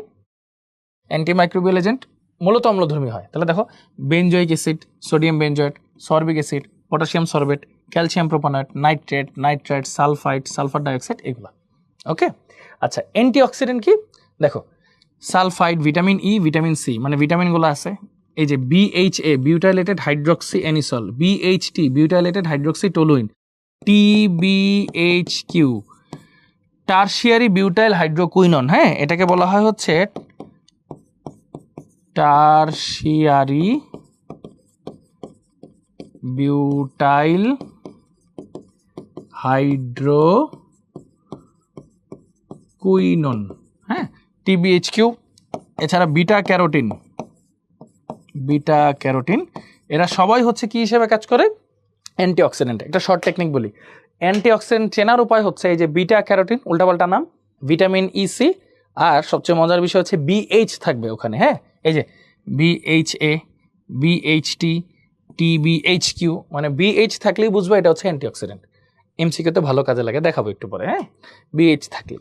আর এটা হচ্ছে কিলিটিং এজেন্ট। দেখো, citric acid, lactic acid, ascorbic acid, EDTA. মূলত ইডিটিএ থেকে প্রচুর প্রশ্ন আসে, আমরা দেখব। ইথিলিন ডায়ামিন টেট্রাঅ্যাসিটিক অ্যাসিড, পুরোটাই দেখব। ওকে, তো ফার্স্টে হচ্ছে আমরা কি করব? অ্যান্টিঅক্সিডেন্ট মানে অ্যান্টি মাইক্রোবিয়াল এজেন্ট নিয়ে একটু পড়াশোনা করি, তাদের লিমিট দেখি। এগুলো যে ফুল মুখস্থ করা লাগবে এরকম কিছু না, জাস্ট দেখে রাখলে ভালো, আর কিছু না। ফার্স্ট হচ্ছে দেখো, অ্যাসিটিক অ্যাসিড বা ভিনেগার, এটা হচ্ছে অ্যান্টি মাইক্রোবিয়াল এজেন্ট। এটার পিএইচ হচ্ছে less than 4.8, 4.74 to be exact. আচ্ছা, আচার, চাটনি, সস, এগুলোতে এটা কাজে লাগে। এরা ইস্ট, মোল্ড, ব্যাকটেরিয়া এগুলো অণুজীব ধ্বংস করে। যেহেতু অ্যান্টি মাইক্রোবিয়াল, অনুমোদিত মাত্রা হচ্ছে 6 to 10%, 6 থেকে 10%, এর বেশি অনুমোদিত নাই। আচ্ছা, তারপর হচ্ছে সাইট্রিক অ্যাসিড। সাইট্রিক অ্যাসিডও same antimicrobial agent, small bacteria ধ্বংস করবে, স্বাভাবিক। এটা হচ্ছে কৌটাজাতকৃত খাদ্য, মাছ, মাংস, এগুলো সংরক্ষণে কাজে লাগে। এটা লিমিট হচ্ছে 200 থেকে 350 ppm। মুখস্থ করা লাগবে, একদমই না, দেখে রাখলে ভালো। সোডিয়াম বেনজয়েট, এটা কিন্তু ইম্পর্টেন্ট। সোডিয়াম বেনজয়েটটা কি করে? দেখো, এটা একটা অ্যান্টিমাইক্রোবিয়াল এজেন্ট, সেম অণুজীব টণুজীব ধ্বংস করবে, ঠিক আছে। এটা হচ্ছে ফলের রস, আচার, জেলি, পনির, পাউরুটি, বিস্কুট, সফট ড্রিঙ্কস, চিপস, এগুলো সংরক্ষণে কাজে লাগে। লিমিট হচ্ছে 200 ppm। হ্যাঁ, সোডিয়াম সরবেট, মানে এটা ইম্পর্টেন্ট। এই sodium sorbate antimicrobial agent, same কাজগুলো করে। দই, মিষ্টি, পনির, মাখন, বেকারি সামগ্রী সংরক্ষণে কাজে লাগে। লিমিট হচ্ছে 200 ppm। হ্যাঁ, আচ্ছা, এগুলোর মধ্যে সোডিয়াম বেনজয়েটটা সবচেয়ে বেশি ইউজ হয়, অ্যাসিটিক অ্যাসিডের পরে অবশ্যই। হ্যাঁ, আচ্ছা, তারপর দেখো, প্রোপানয়েড যেগুলো আছে, ক্যালসিয়াম প্রোপানয়েড সহ আরো অনেক যতগুলো প্রোপানয়েড আছে, তারাও হচ্ছে সেম অ্যান্টিমাইক্রোবিয়াল। ফলের রস, কেক, এগুলা সংরক্ষণে কাজে লাগে। 0.1 থেকে 0.3%-এর মধ্যে তাদের লিমিট। আর এটা হচ্ছে পটাশিয়াম বাইসালফাইড, সালফার ডাইঅক্সাইড, এগুলো অ্যান্টিমাইক্রোবিয়াল এজেন্ট। এগুলা মদ, জুস, শুকনো ফল সংরক্ষণে কাজে লাগে। 200 ppm হচ্ছে তাদের অনুমোদিত মাত্রা। মুখস্থ করার কোনো প্রয়োজন নাই, জাস্ট একবার রিডিং দিবা, এই দুইটা একটু মনে রাখার ট্রাই করবা, বাস, শেষ। আচ্ছা, তাহলে চলো, এখন যে জিনিসটা আমরা দেখতেছি সেটাকে দেখো, নাইট্রেট সমূহ। এটার মধ্যেই নাইট্রেট সমূহ দেখো, সোডিয়াম নাইট্রেট, সোডিয়াম নাইট্রাইট। এটা কি করে দেখো তো? Same yeast, mould, bacteria, Clostridium বোটুলি, এই যে দেখো এখানে এক্সট্রা ইনফরমেশন আছে। ক্লস্ট্রিডিয়াম বোটুলিনাম ও বিভিন্ন অণুজীব ধ্বংস করে, ঠিক আছে। ক্লস্ট্রিডিয়াম বোটুলিনাম নাশক এটা কিন্তু। হ্যাঁ, এই জিনিসটা একটু মনে রাখো, এটা কিন্তু এমসিকিউর জন্য ইম্পর্টেন্ট। তাহলে ক্লস্ট্রিডিয়াম বোটুলিনাম, এইসব জাতীয় জিনিসপত্র যে ব্যাকটেরিয়াগুলো আছে, এগুলাকে ধ্বংস করতে কাজে লাগে নাইট্রেট সমূহ, নাইট্রেট বা নাইট্রেট সমূহ। এছাড়া সামুদ্রিক মাছ, মাংস সংরক্ষণে এটা ব্যবহার করা হয়। Limit 120 ppm। সো এটাও কিন্তু ইম্পর্টেন্ট। হ্যাঁ, এটাও অ্যান্টিমাইক্রোবিয়াল এজেন্ট, বাট এটা কিন্তু যে সামুদ্রিক মাছ, মাংস, একটা ক্লস্ট্রিডিয়াম বোটুলিনাম, এটার জন্য ইম্পর্টেন্ট নাইট্রেট। ওকে, আচ্ছা, গেল। ওই যে মাংসের মধ্যে যে লাল ভাবটা আছে না, সেই ভাবটা বজায় রাখার জন্য কিন্তু এদের ইউজ করা হয়, নাইট্রেট। ওকে, তাহলে যেটা কথা বললাম, এটা হচ্ছে benzoic acid, benzene, COOH, benzoic acid. এটার সাথে যদি তুমি সোডিয়াম হাইড্রোক্সাইড অ্যাড করো, তাহলে হচ্ছে H2O প্লাস তুমি পাবা হচ্ছে সোডিয়াম বেনজয়েট, ঠিক আছে। এটাকে পাবা তুমি হচ্ছে সোডিয়াম বেনজয়েট একটা উত্তম কৃত্রিম ফুড প্রিজারভেটিভ। ওকে, আচ্ছা, কোনটি কৃত্রিম খাদ্য সংরক্ষক? দেখো, কৃত্রিম সোডিয়াম বেনজয়েট, দেখছো এটা আসে কিন্তু পরীক্ষায় অনেকবার আসছে, দেখছো। তারপর এখন আমরা পড়বো অ্যান্টিঅক্সিডেন্ট। অ্যান্টিঅক্সিডেন্ট থেকে প্রশ্ন আসা সবচেয়ে বেশি এবং শর্টকাট কি বলছিলাম, বিএইচ থাকতে হবে, তাই না? আচ্ছা, অ্যান্টিঅক্সিডেন্টগুলো দেখো, বিউটাইলেটেড হাইড্রোক্সি টলুইন, বিএইচটি, হ্যাঁ, অ্যান্টিঅক্সিডেন্ট হিসেবে কাজ করে, ইস্মল ধ্বংস করে, এটা সবাই করে। আলুর চিপস, ক্যান্ডি, জেলি, চুইংগাম, মাখন, এগুলো সংরক্ষণে কাজে লাগে। ব্যবহারের মাত্রা হচ্ছে 200 ppm, নর্মাল জিনিসপত্র। হ্যাঁ, এই বিউটাইলেটেড হাইড্রোক্সি অ্যানিসল, বিএইচএ, এটাও একটা অ্যান্টিঅক্সিডেন্ট, এটাও সেম। দেখো, কনফেকশনারি দ্রব্য, পনির, স্ন্যাক্স, ঝলসানো মাংস, এগুলোর জন্য এটা কাজে লাগে। 100 ppm হচ্ছে লিমিট। এটা হচ্ছে সেম। এরপরেরটা টার্ট মানে টার্সিয়ারি বিউটাইল হাইড্রোকুইনন, যেটা কথা বললাম, টিবিএইচকিউ, এটাও ওই আগেরটার মতো সেম কাজ করে, বিএইচ এর মতো সেম কাজ করে। দেখো, বিএইচ থাকা মানেই হচ্ছে অ্যান্টিঅক্সিডেন্ট। এছাড়াও ভিটামিন ই, সি আর বিটা ক্যারোটিন, এগুলো মাথায় রাখবা, তাহলেই হবে। আচ্ছা, এই যে দেখো, এগুলার চিত্রগুলো দিয়ে দিলাম একটু জাস্ট দেখার জন্য, রেফারেন্সের জন্য, আর কিছু না, নাথিং এলস। যে বিএইচএ, বিউটাইলেটেড হাইড্রোক্সি অ্যানিসল, দেখতে কেমন? হ্যাঁ, বিউটাইলেটেড hydroxy anisole, বিউটাইলেটেড hydroxy toluene, tertiary butyl hydroquinone, কোনটা দেখতে কেমন জাস্ট একটু রেফারেন্স আকারে দেখানো হয়েছে। আচ্ছা, এখানে একটা ছোট্ট কথা বলি। হ্যাঁ, এই যে এইখানে আমরা তো কোনটা পড়লাম না, অ্যান্টি মাইক্রোবিয়াল এজেন্ট যেগুলো পড়লাম, এটার সংরক্ষণ কৌশলটা একটু বলি। হ্যাঁ, অ্যান্টি মাইক্রোবিয়াল এজেন্ট, এদের সংরক্ষণ কৌশলটা অনেক ধরনের আছে। যেমন ধরো, যদি আমি ভিনেগারের কথা একটু চিন্তা করি, হ্যাঁ, CH3CH, কারণ ওরা তো মোস্টলি অ্যাসিডিক। এটা তো খুবই অল্প পরিমাণে বিয়োজিত হবে, বিয়োজিত হয়ে কি তৈরি করবে? কেন অল্প পরিমাণে বিয়োজিত হবে? কারণ তারা হচ্ছে দুর্বল, তাই না? H+, এই যে H+টা আছে, H+টা কি করবে? বিভিন্ন যে অণুজীব আছে না, এই অণুজীবগুলার যে আউটার লেয়ার বা মেমব্রেন, এই মেমব্রেনগুলোকে খেয়ে ফেলবে, খেয়ে ফেলে অণুজীবগুলোকে মেরে ফেলবে। এটা একটা প্রসেস। আরেকটা প্রসেস আছে, বিভিন্ন ধরনের যে এনজাইমগুলো আছে, এনজাইম তো নাইট্রোজেন ঘটিত। হ্যাঁ, এই যে এনজাইমগুলো আছে, এনজাইমগুলার এই যে মুক্তজোরগুলোকে বলা হয় অ্যাক্টিভ সাইট। মুক্তজোরগুলোকে বলা হয় হচ্ছে অ্যাক্টিভ সাইট বা সক্রিয় অংশ আর কি। তখন কি করবে? এই যে অ্যান্টিমাইক্রোবিয়াল এজেন্টগুলো কি করবে? এই H+গুলো কি করবে? ওদের সাথে সন্নিবেশ বন্ধন করবে, ওদের সাথে সন্নিবেশ সমযোজী বন্ধন করবে। বন্ধন করার পরে জিনিসটা অনেকটা এরকম হয়ে যাবে, H+, মানে অ্যাক্টিভ সাইট আর অ্যাক্টিভ থাকবে না, জিনিসটা কি হয়ে যাবে? ইনঅ্যাক্টিভ হয়ে যাবে বা নিষ্ক্রিয় হয়ে যাবে। ইনঅ্যাক্টিভ হয়ে যাবে বা নিষ্ক্রিয় হয়ে যাবে। মানে এটা হচ্ছে অ্যান্টিমাইক্রোবিয়াল এজেন্ট যারা, তারা কিভাবে খাদ্য সংরক্ষণ করে সেই কৌশলটা একটু দেখাইলাম আর কি। হ্যাঁ, যে এই H+টা অণুজীবগুলার আশেপাশে যে মেমব্রেনগুলা, আউটার লেয়ার, এগুলাকে খেয়ে ফেলবে, ধ্বংস করে ফেলবে। এছাড়াও H+ বেশি বেশি উৎপন্ন হওয়ার কারণে এদের পিএইচ লেভেলটা অনেক কমে যাবে, যেখানে হচ্ছে কি ভাইরাস ব্যাকটেরিয়া জন্মাতে পারবে না, বংশবৃদ্ধি করতে পারবে না, নষ্ট হয়ে যাবে। এছাড়াও এরা কি করে? এনজাইমের যে অ্যাক্টিভ সাইটগুলো আছে, মানে মুক্তজোরগুলো, সেগুলোর সাথে সন্নিবেশ বন্ধন করে তাদের অ্যাক্টিভ সাইটকে ইনঅ্যাক্টিভ করে দেয়। শেষ, এই হলো কাজ। আচ্ছা, তো চলো একটু সামনের দিকে যাই। তারপর এখন একটা প্রশ্ন করতে পারো, ভাই এদেরকে অ্যাক্টিভ সাইট কেন বলবো? কারণ ওই যে বললাম না, এনজাইমগুলোকে অ্যাক্টিভ করার জন্য, মানে অ্যাক্টিভ করার জন্য প্রভাবক হিসেবে কাজ করে কারা? যারা হচ্ছে পরিবর্তনশীল জারণমান প্রদর্শন করে বা অবস্থান্তর মৌল যেগুলো। এখন এরা কি করবে? এইসব মুক্তজোরগুলো নিয়ে সন্নিবেশ বন্ধন করার ট্রাই করবে। বাট এদেরকে ট্রাই করার আগেই যদি H+ গুলো এদের এইসব সাইটগুলো দখল করে নেয়, তাহলে তো ওরা এসে ওকে আর কি করতে পারবে না, অ্যাক্টিভ করতে পারবে না। সো ওরা কি অবস্থা থেকে যাবে? ইনঅ্যাক্টিভ অবস্থায় থেকে যাবে। That is the whole process. হ্যাঁ, আচ্ছা, তারপর তো অ্যান্টিঅক্সিডেন্ট নিয়ে কথা বলতেছিলাম। এখন অ্যান্টিঅক্সিডেন্টের কিছু বিষয়গুলো বলি। হ্যাঁ, আচ্ছা, এখানে ফুড অ্যাডিটিভের কিছু কথাবার্তা লেখা আছে, সেটাতে একটু পরে আসি। অ্যান্টিঅক্সিডেন্টের যে বিষয়টা আছে ভাইয়া, সেই বিষয়টা হচ্ছে, ধরো তোমার কাছে লিপিড জাতীয় জিনিসপত্র আছে, এটাকে ধরো LH দিয়ে প্রকাশ করলো তুমি। হ্যাঁ, এটা হচ্ছে লিপিড বা চর্বি জাতীয় জিনিস। এটা যখন অক্সিজেনের সাথে জারিত হয়, তখন কি হয়? L ডট, মানে লিপিডটা হচ্ছে একটা মুক্তমূলক তৈরি করে বা ফ্রি রেডিক্যাল তৈরি করে, মুক্তমূলক, প্লাস কি তৈরি হয়? HOO ডট, এটা তৈরি করে, এই মুক্তমূলক তৈরি করে। তারপর কি হয় ফার্দার? এই যে L ডট যেটা আছে, এটা ধরো আরো অক্সিজেনের সাথে যুক্ত হয়ে LOO ডট তৈরি করে, এবং এরকম ফার্দার আস্তে আস্তে কি করে, মানে লিপিড বা চর্বিকে সাথে সাথে কি করতে থাকে? জারণ করতে থাকে। এখন আমরা যদি কি করি, এদের মধ্যে অ্যান্টিঅক্সিডেন্ট দিই। হ্যাঁ, AHটা হচ্ছে অ্যান্টিঅক্সিডেন্ট। এই অ্যান্টিঅক্সিডেন্টগুলো কি করে? এই যে ধরো লেটস সে, এই যে এটার সাথে, এই যে L ডটের সাথে একটা অ্যান্টিঅক্সিডেন্ট যখন আমরা দিব, এই Hটা এখানে চলে যাবে, LH প্লাস A ডট। তো এখন বলতে পারো যে ভাইয়া LHটা না হয় নিষ্ক্রিয় হয়ে গেল, বুঝলাম, এটা জারণ রোধ হইলো, তাহলে এটা তো আবার সক্রিয় হয়ে গেল মুক্তমূলক অবস্থায়। না, এই যে অ্যান্টিঅক্সিডেন্ট এরকম মুক্তমূলক অবস্থায় বেশ স্থিতিশীল থাকে। ওকে, বেশ স্থিতিশীল থাকে। এতে করে কি হইলো ভাইয়া বলো তো? এতে করে সুন্দর মতো আমরা বলতে পারি যে অ্যান্টিঅক্সিডেন্টগুলা লিপিডগুলোকে জারণ হওয়া থেকে রক্ষা করে। যেমন যদি একটা এক্সাম্পলের খাতিরে আমি তোমাদেরকে বলি, যেমন এখানে তুমি কি পড়ছো, এই যে টিবিএইচকিউ, টারশিয়ারি বিউটাইল হাইড্রোকুইনন। চলো টারশিয়ারি বিউটাইল হাইড্রোকুইনন আমি একটা, ধরো তোমার কাছে আছে এলএইচ, হ্যাঁ, এলএইচটা কোনোভাবে অক্সিজেনের সাথে জারিত হয়ে L dot plus H O dot তৈরি করছে। এখন তোমার কাছে আছে হচ্ছে tertiary butyl hydroquinone, OH CCH3 নাকি, এটা হচ্ছে ওএইচ। এটা যখন এল ডটের সাথে বিক্রিয়া করবে, এই এইচটা এখানে চলে আসবে, OH CCH3 এখানে একটা ও ডট প্লাস হচ্ছে LH, মানে এটাকে আমরা বলতেছি কি, দেখো এটাকে আমরা বলতে পারি AH, এইচ থেকে হয়ে গেছে A নট। আর আমরা তো বললাম A ডট যেটা মানে অ্যান্টিঅক্সিডেন্টের মুক্তমূলক যেটা, সেটা বেশ স্থিতিশীল, সমস্যার কিছু নাই। বাট দেখো লিপিডটা কিন্তু জারণ হওয়া থেকে মুক্ত হয়ে গেল। এই যে এরকম অ্যান্টিঅক্সিডেন্টগুলো ইউজ করলে লিপিডগুলো জারণ হওয়া থেকে মুক্ত থাকে, সহজ কথা।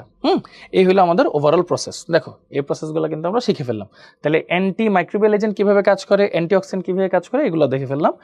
এটা হচ্ছে ফুড অ্যাডিটিভ, হ্যাঁ, কেলেটিং এজেন্ট একটু পরে আসতেছি। এটা হচ্ছে ফুড অ্যাডিটিভ, এটা কোনো প্রিজারভেটিভ না, এটা বিভিন্ন ধরনের এক্সট্রা কাজ করার জন্য ইউজ করা হয়, এক্সট্রা কাজ করার জন্য। যেমন সুগন্ধকারক বা ফলের এসেন্সের জন্য কি হয়, বিভিন্ন ধরনের সুগন্ধ বস্তু ইউজ করা হয়, যে বিভিন্ন ফ্লেভার দেওয়ার জন্য, যেমন দেখো আইসক্রিম সহ বিভিন্ন খাবারের ফ্লেভার দেওয়ার জন্য।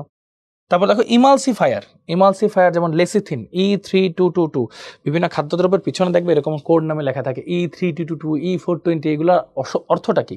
এই যে দেখো E322, এটা মানে লেসিথিন। এটা কি করে? ইমালসিফায়ার, তেল চর্বিকে পানিতে মিশ্রণের জন্য এগুলো ইউজ করা হয় যাতে মিশ্রিত অবস্থায় থাকে, এরকম আর কি ব্যাপারটা। যেমন গুঁড়া দুধে ইমালসিফায়ার ইউজ করা হয়। তারপর দেখো রঙিন বস্তু, কালারিং কি ইউজ করা হয়? ডাই। কারণ রঙিন বস্তু দিলে হচ্ছে মানে ফুড কালার আর কি, খাবারটা হচ্ছে বিভিন্ন রঙিন হয়, তাও এটা একটা লিমিট আছে, বেশি লিমিট ইউজ করলে কিন্তু এটা বিষাক্ত, মানে লিমিটের বেশি ইউজ করলে কিন্তু বিষাক্ত হয়ে যাবে। লাস্টে থাকলো কি, দেখো এটা ইম্পর্টেন্ট, এটা এমসিকিউর জন্য পড়লো, সরবিটল বা E420। হ্যাঁ, সরবিটল বা E420 হচ্ছে সুইটনার, জিরোকাল টিরোকাল বলি না ওগুলো আর কি। দেখো মিষ্টিকারক সুইটনার, চিনি ছাড়া বিভিন্ন মিষ্টিকারক করে এগুলা। এই চিনি খাওয়া তো খারাপ, ওইটার এগেনস্টে ওই যে জিরোকাল টেরোকাল খাই না আমরা, এগুলোর জন্য হচ্ছে যে E420 ইউজ করা হয় মিষ্টিকারক বা সুইটনার হিসেবে। হ্যাঁ, আচ্ছা চলো আগাই। এখন যেটা দেখবো হচ্ছে chelating agent. What is chelating agent?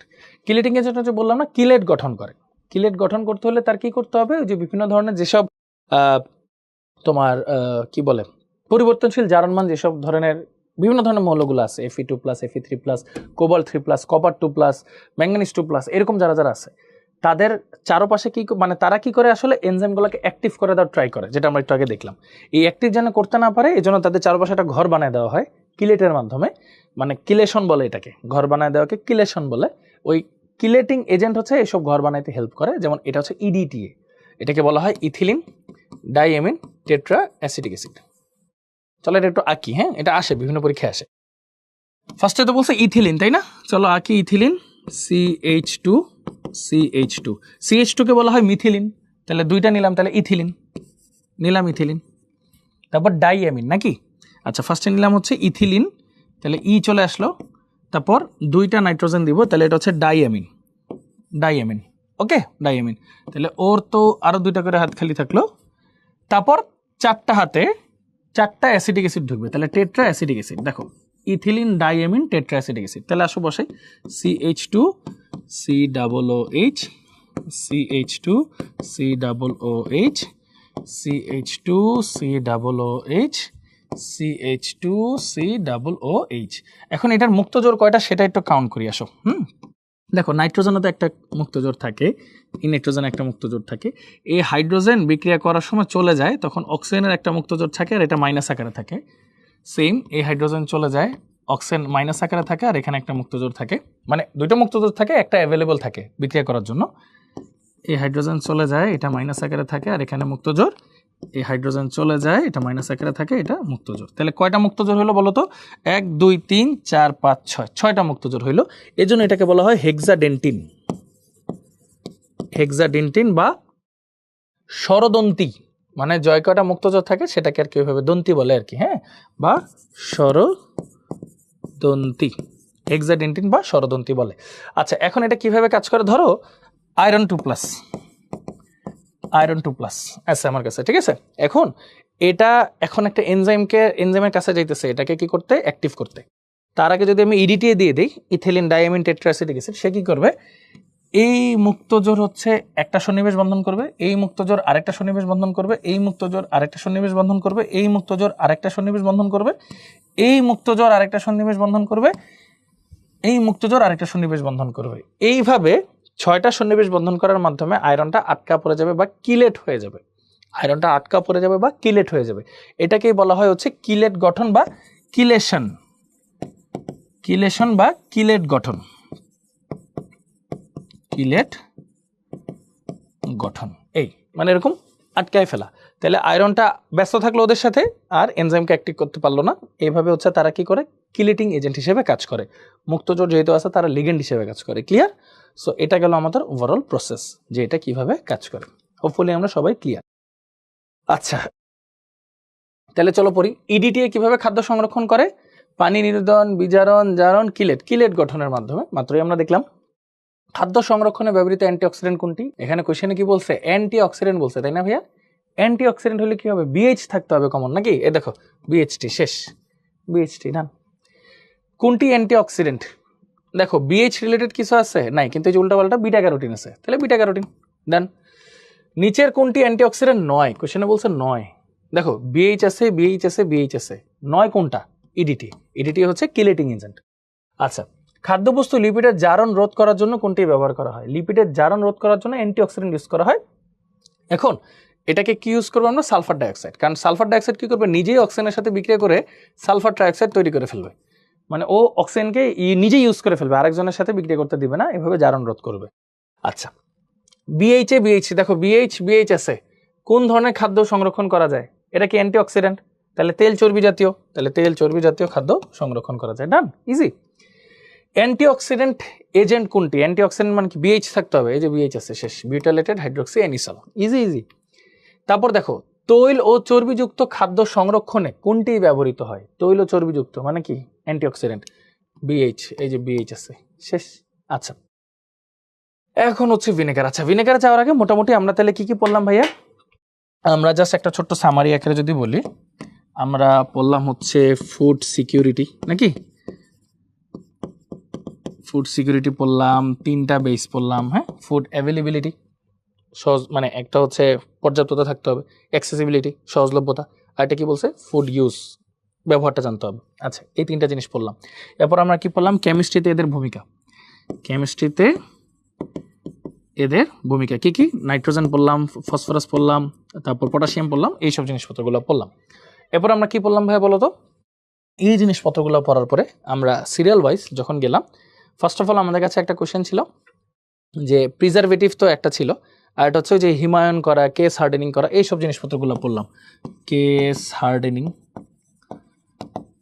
Freezing বা ডিপ ফ্রিজিং যেটাকে বলি, হ্যাঁ, ফ্রিজিং বা ডিপ ফ্রিজিং এগুলো পড়লাম। AW পড়লাম, ওয়াটার অ্যাক্টিভিটি, হ্যাঁ, শেলফ লাইফ, এই জিনিসপত্রগুলো একটু দেখলাম, শেলফ লাইফ, এই জিনিসপত্রগুলো একটু দেখলাম। আচ্ছা, পাশাপাশি পরে কি পড়লাম আমরা, ফুড প্রিজারভেটিভ পড়লাম নাকি, ফুড প্রিজারভেটিভ। প্রিজারভেটিভ কয় টাইপের ছিল ভাই? 2 টাইপের, একটা হচ্ছে ন্যাচারাল বা প্রাকৃতিক, একটা হচ্ছে আর্টিফিশিয়াল বা কেমিক্যাল, হ্যাঁ, কৃত্রিম। তাহলে ন্যাচারালগুলো অনেকগুলোই পড়লাম, সোডিয়াম ক্লোরাইড পড়লাম, ভিনেগার পড়লাম, ভিনেগার তো এখন বিস্তারিত পড়বই, সোডিয়াম ক্লোরাইড পড়লাম, ভিনেগার পড়লাম, চিনি পড়লাম, তারপর অ্যালকোহল পড়লাম, এর মধ্যে ইথানল ইউজ করা যাবে, মিথানল ইউজ করা যাবে না, তাই না, এরকম জিনিসপত্রগুলো পড়লাম। সরিষার তেল পড়লাম, মাস্টার্ড অয়েল পড়লাম, আর্টিফিশিয়ালের মধ্যে কি সোডিয়াম বেঞ্জয়েট দেখলাম, মানে 3 টাইপের দেখলাম, antimicrobial agent, antioxidant আর কিলেটিং এজেন্ট। শর্টকাটগুলো দেখলাম, সব হিসাবগুলো আমরা করলাম। আশা করি এটা আমাদের একদম কমপ্লিট, ঠিক আছে, এটা একটা সামারির মতো। ওকে, ডান। তো চলো এখন আমরা একটু সামনের দিকে আগাবো। আমরা মোটামুটি সব ধরনের সামারিগুলো দেখে ফেললাম মানে প্রথম অংশের। এখন আমরা পড়বো হচ্ছে ভিনেগার, তাই না? চমৎকার একটা টপিক। এখন ভিনেগার অনেক ধরনের আছে, অনেক ধরনের উৎস আছে, এটা নিয়ে আমাদের বেশ ভালো রকমের একটা কনফিউশন আছে। সো চলো আগে কিছু জিনিসের সাথে পরিচিত হই, হ্যাঁ, তারপর আমরা আশা করি কনফিউশনগুলো ক্লিয়ার করতে পারবো। ফার্স্ট অফ অল এটা দেখতে পারতেছো, এটা হচ্ছে গম বা বার্লি, হ্যাঁ, গম বা বার্লি। ওকে, আমরা নিলাম গম বা বার্লি। এগুলাকে যদি আমরা ম্যালটোজের উপস্থিতিতে হিট করা হয় তখন আসলে এখান থেকে পাওয়া যায়, মানে গম বা বার্লি থেকে, গম বা বার্লির উৎস হচ্ছে তোমার ম্যালটোজ, গম বা বার্লির উৎস হচ্ছে ম্যালটোজ, ঠিক আছে। একটু পরে আস্তে আস্তে আরো কয়েকটা জিনিস পড়বো।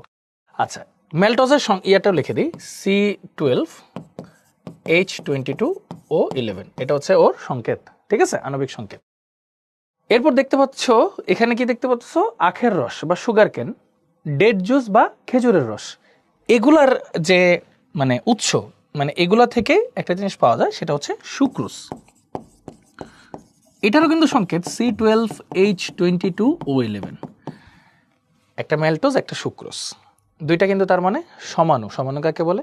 আণবিক সংকেত একই কিন্তু গাঠনিক সংকেত ভিন্ন। কেন এই কারণটা আসো একটু দেখি।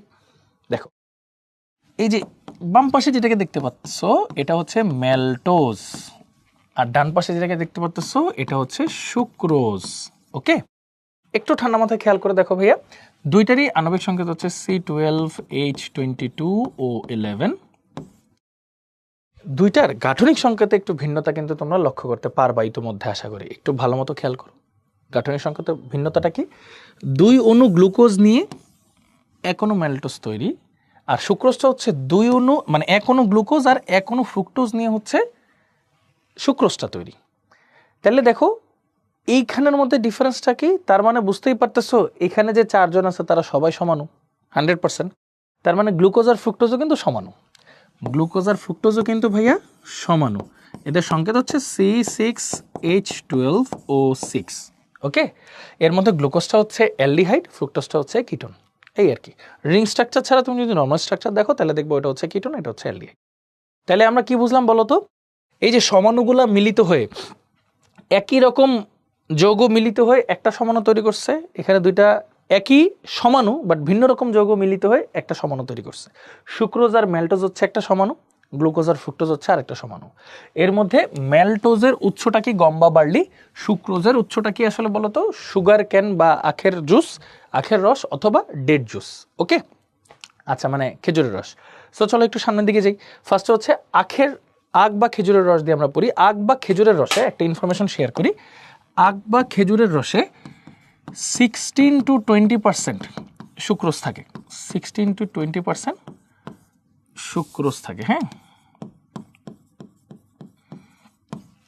আচ্ছা তাহলে দেখো একটু মানে এখানে ঘটনা কি হচ্ছে, সুক্রোজ নিলাম, সুক্রোজকে আর্দ্র বিশ্লেষণ করব কার উপস্থিতিতে, ইনভার্টেজের উপস্থিতিতে। কোথাও 30 আছে, অ্যাকচুয়ালি এটা 37 ডিগ্রি সেলসিয়াস লেখাটাই ভালো। হ্যাঁ, সুক্রোজের সাথে আমরা যখন আর্দ্র বিশ্লেষণ করব 30 আছে, কোথাও কোথাও কিন্তু 30 আছে, 37 পর্যন্ত লিখতে পারবা। সুক্রোজকে আর্দ্র বিশ্লেষণ করি যদি ইনভার্টেজের উপস্থিতিতে, তখন তৈরি হয় গ্লুকোজ ও ফ্রুক্টোজ, তখন তৈরি হয় গ্লুকোজ ও ফ্রুক্টোজ। এই যে সমমোলার মানে এক অণু গ্লুকোজ আর এক অণু ফ্রুক্টোজ, মানে সমমোলার গ্লুকোজ ও ফ্রুক্টোজের মিশ্রণকে বলা হয় হচ্ছে ইনভার্ট সুগার বা ইনভার্ট চিনি, ইনভার্ট চিনি বলা হয়, ইনভার্ট সুগার বা ইনভার্ট চিনি বলা হয়। ওকে, আচ্ছা এই গ্লুকোজ আর ফ্রুক্টোজকে যদি তুমি জাইমেজের উপস্থিতিতে উত্তপ্ত করো 20 ডিগ্রি থেকে 24 ডিগ্রি সেলসিয়াস তাপমাত্রায়, তখন এটা তৈরি করবে হচ্ছে ইথানল এবং কার্বন ডাইঅক্সাইড, ইথানল এবং কার্বন ডাইঅক্সাইড। এই যে ইথানল নিবা, এটা 10% নিবা, 10% ইথানলকে অ্যাসিডোব্যাক্টর ব্যাকটেরিয়ার উপস্থিতিতে যদি তুমি জারণ করো অলমোস্ট 35 ডিগ্রি সেলসিয়াস তাপমাত্রায়, তখন সেটা কি দিবে তোমাকে, ভিনেগার দিবে। তখন সেটা তোমাকে ভিনেগার দিবে, বাট এটা পিওর ভিনেগার না, কারণ এখানে কিন্তু ওই ব্যাকটেরিয়াটা এখনো আছে। এখন এই ব্যাকটেরিয়াকে মারতে হলে তোমার কি করতে হবে ভাইয়া বলো তো, এটাকে মোটামুটি 75 থেকে 80 ডিগ্রি সেলসিয়াস তাপমাত্রা হিট দিতে হবে অলমোস্ট 20 মিনিট, অনেকক্ষণ ধরে হিট দিতে হবে। তখন CH3CH, এটাও ধরো 10%, CH3CH 10% যে ভিনেগারটা পাবো এটা হচ্ছে পিওর ভিনেগার, পিওর ভিনেগার পাবা, যেটার কালার হচ্ছে হালকা বাদামি, হালকা বাদামি। মানে এখানে হচ্ছে ওই যে উত্তপ্ত করার কারণে কি হয়েছে বলতো, উত্তপ্ত করার কারণে বেসিক্যালি এটা থেকে H+ নির্গত হয়েছে এবং আলটিমেটলি আরো বেশি পরিমাণে এটার ভিতরে যে ব্যাকটেরিয়াগুলো আছে সেগুলো মারা গেছে শেষ, মানে অম্লীয় পরিবেশে ব্যাকটেরিয়াগুলো মারা গেছে, উত্তপ্ত পরিবেশে ব্যাকটেরিয়াগুলো মারা গেছে শেষ।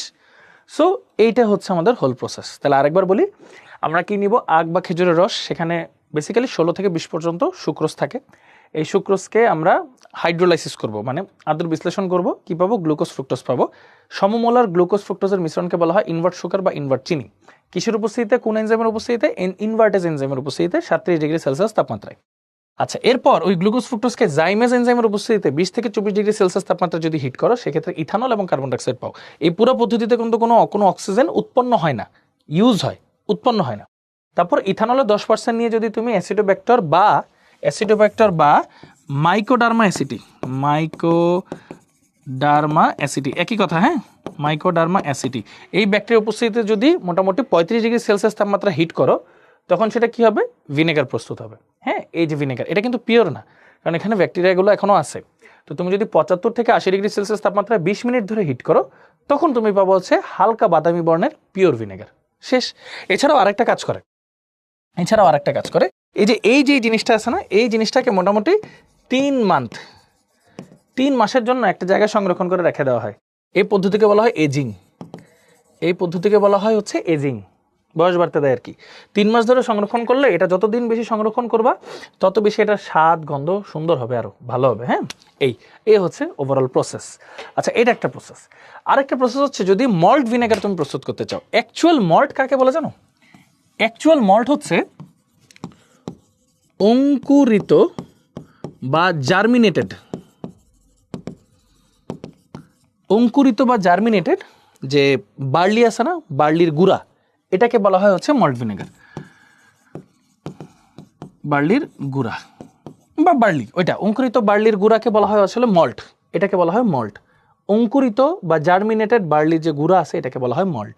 এটা থেকে যদি ভিনেগার বানাও, সেটাকে বলবো আমরা মল্ট ভিনেগার। হ্যাঁ, তাহলে এখানে বেসিক্যালি কি করা হয়, ওই যে মল্টোজ নেওয়া হয় ফার্স্টে, মেল্টোজ বা মল্টোজ।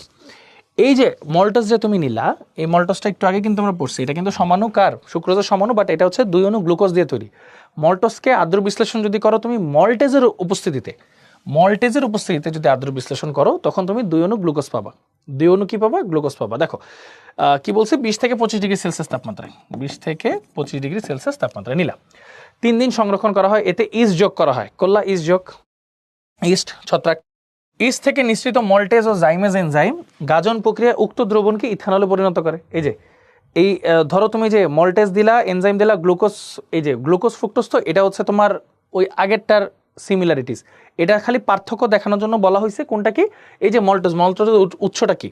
গম বা বার্লিকে তুমি যদি অঙ্কুরিত অবস্থায় বা জার্মিনেটেড অবস্থায় গুঁড়া করো, সেটাকে বলা হয় মল্ট। ওইটা থেকে যদি তুমি ভিনেগার বানাও, সেটাকে বলতেছি আমরা মল্ট ভিনেগার, এই আর কি।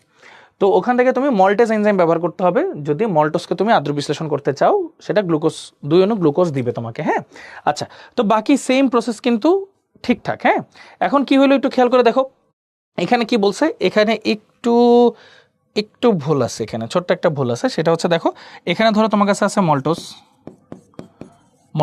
মল্টেজের উপস্থিতি, এটা হচ্ছে গ্লুকোজ, আর একটা গ্লুকোজ তৈরি হয়েছে। ওকে, ফাইন। তারপর হচ্ছে তুমি 2 অণু গ্লুকোজ নিলা, গ্লুকোজে জাইমেজের উপস্থিতিতে তুমি যদি এটাকে হিট করো, তুমি পাবো হচ্ছে ইথানল। ঠিক আছে, ইথানল পাবা। আচ্ছা, এই যে ইথানলটা, এই ইথানলকে তুমি যদি অক্সিজেনের সাথে নিয়ে হিট করো, হিট করো মাইকোডার্মা অ্যাসিডি বা অ্যাসিডোব্যাক্টেরিয়ার উপস্থিতিতে, তখন তুমি পাবো হচ্ছে ভিনেগার। ওকে, এটাও কিন্তু পিওর না, তখন ওটাকে কি করতে হয়, যে 75 থেকে 80 ডিগ্রি সেলসিয়াস তাপমাত্রা হিট করতে হয়। হিট করলে সেটা কি হয় বলো তো ভাইয়া? আস্তে আস্তে ওই যে হালকা বাদামি বর্ণের pure acidic acid, 6 to 10% acidic অ্যাসিডের জলীয় দ্রবণ বা ভিনেগার প্রস্তুত হয়। ঠিক আছে, আচ্ছা, এটা হলো আমাদের ওভারঅল আলোচনা। এখন এইটা না বুয়েটে আসছিল, এই কোয়েশ্চেনটা অ্যাকচুয়ালি বুয়েটে আসছিল, বাট দেখো কত ইজি একটা কোয়েশ্চেন।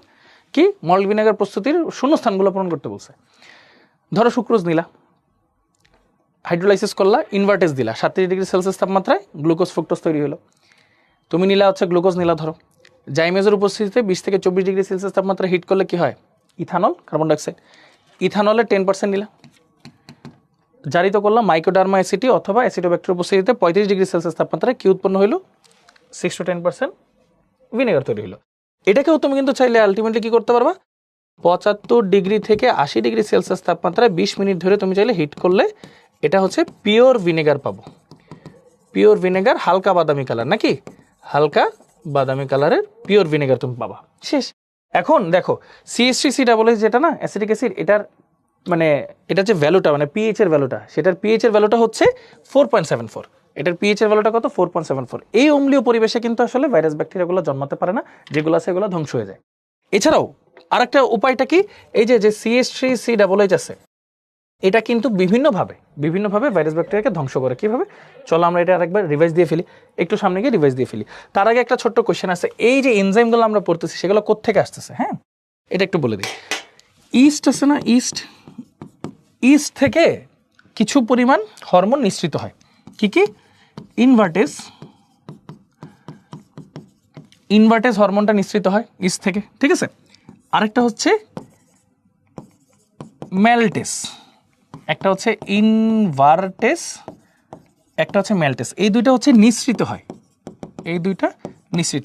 এটা সবগুলো ইস্ট থেকে নিঃসৃত হয়, এটা কিছু কিছু ইস্ট থেকে নিঃসৃত হয়। হ্যাঁ, আচ্ছা, এটার নাম হচ্ছে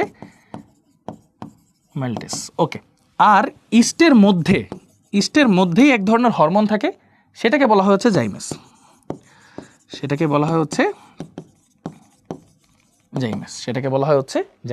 এই হচ্ছে ওভারঅল আলোচনা। ইস্ট থেকেই কি কি নিঃসৃত হয় ভাইয়া? ইস্ট থেকে হচ্ছে ইনভার্টেজ, ম্যালটেজ নিঃসৃত হয়। ম্যালটেজ হচ্ছে কিছু কিছু ইস্ট থেকে নিঃসৃত হয়, আর সমস্ত ইস্ট থেকে ইনভার্টেজ নিঃসৃত হয়। আর ইস্টের ভিতরেই থাকে জাইমাস, যেটাকে কাজে লাগায় বাকি কাজ কারবার করা হয়। এর মধ্যে ইনভার্টেজ কোথায় ইউজ করা হয় ভাইয়া বলো তো? সুক্রোজের ক্ষেত্রে। ম্যালটেজ কোথায় ইউজ করা হয় ভাইয়া? মল্টোজের ক্ষেত্রে। মানে হচ্ছে ওই যে গম বা বার্লি থেকে যেটা পাই আমরা, সেখান থেকে ইউজ করা হয়। আচ্ছা, এখন কথা হচ্ছে ইস্টের বৃদ্ধির জন্য বা ইস্টকে আরো দ্রুত কাজ করার জন্য দুইজনকে ইউজ করা হয়। ইস্টের দুইজনকে, মানে বৃদ্ধির জন্য বা দ্রুত কাজ করার জন্য দুইজনকে ইউজ করা হয়। একটা হচ্ছে অ্যামোনিয়াম সালফেট, আরটা হচ্ছে অ্যামোনিয়াম ফসফেট। একটা হচ্ছে অ্যামোনিয়াম সালফেট, একটা অ্যামোনিয়াম ফসফেট। অ্যামোনিয়াম সালফেট আর অ্যামোনিয়াম ফসফেট যোগ করলে ইস্ট হচ্ছে আরো দ্রুত কাজ করা শুরু করে এবং আরো দ্রুত এই পদ্ধতিগুলো কাজ হয়। হ্যাঁ, আচ্ছা, এরপর চলো ভিনেগারে খাদ্য সংরক্ষণ কৌশল। খুব ইজি। খাদ্য সংরক্ষণ কৌশল অনেকভাবে তুমি লিখতে পারো। এক, এটার পিএইচ হচ্ছে 4.74।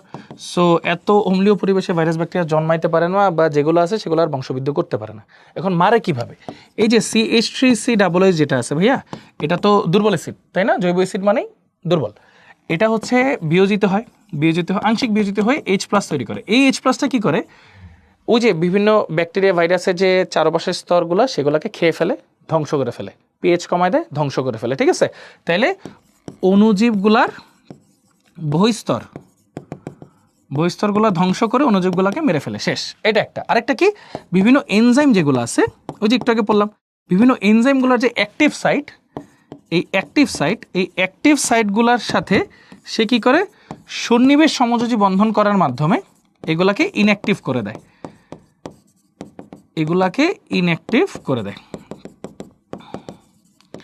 সন্নিবেশ সমযোজী বন্ধন করার মাধ্যমে এগুলাকে ইনঅ্যাক্টিভ করে দেয়। এইভাবে এনজাইমগুলো অফ থাকে, অণুজীবগুলো অফ থাকে, বাস। আর যেহেতু সে একটা এরকম পরিবেশ বজায় রাখে, সো আলটিমেটলি ভাইরাস ব্যাকটেরিয়া অণুজীব জন্মাইতে পারে না, বংশবৃদ্ধিও করতে পারে না, যেগুলো আছে সেগুলো মারা যায়, শেষ। ওভারঅল কাজ। তাহলে এইভাবে হচ্ছে ভিনেগারে খাদ্য সংরক্ষণ করা হয়ে থাকে। আচ্ছা, এরপর হচ্ছে ভিনেগার খাদ্য সংরক্ষণের গুরুত্ব। খাদ্য সংরক্ষণের গুরুত্ব তো ভাইয়া প্রচুর। ভিনেগারে খাদ্য সংরক্ষণ করে অনেকদিন ধরে খাদ্য রাখা যায়। যেমন আমাদের বাসায় আমের আচারটা থাকে, তোমাদের ম্যাক্সিমামের বাসায় আছে, আমের আচার থাকে, বিভিন্ন আচার টাচার থাকে, ভিনেগার দিয়ে খাদ্য সংরক্ষণ করা যায়, বিভিন্ন রান্নাবান্না করা যায়। এতে করে কি হয়? জীবাণুমুক্ত থাকে, টক স্বাদটা একটু বাড়ে, একটু খাওয়ার টেস্টটা বেড়ে যায়, মানে বিভিন্ন ধরনের। এছাড়া ভিনেগার যেগুলো আছে, ওই যে উইদাউট মাদার, বিভিন্ন ধরনের টাইপের ভিনেগার আছে না, ভিনেগার দিয়ে কিন্তু আবার ওই যে ডায়েট করা যায়, হ্যাঁ, ওজন নিয়ন্ত্রণ করা যায়, এরকম অনেক ধরনের কাজ কিন্তু করা যায়। এটা ইচ্ছা মতো বাংলায় তোমরা লিখতে পারবা। ওকে, তো চলো এবার আমরা আস্তে আস্তে, আরেকটা জিনিস বাকি আছে, ভিনেগার শনাক্ত করার পরীক্ষা। ভিনেগার শনাক্ত করা বলতে হচ্ছে ইথানোয়িক অ্যাসিড শনাক্তকরণ পরীক্ষা আর কি। হ্যাঁ, তো এটাকে বলা হয় ক্যাকাডিল অক্সাইড পরীক্ষা।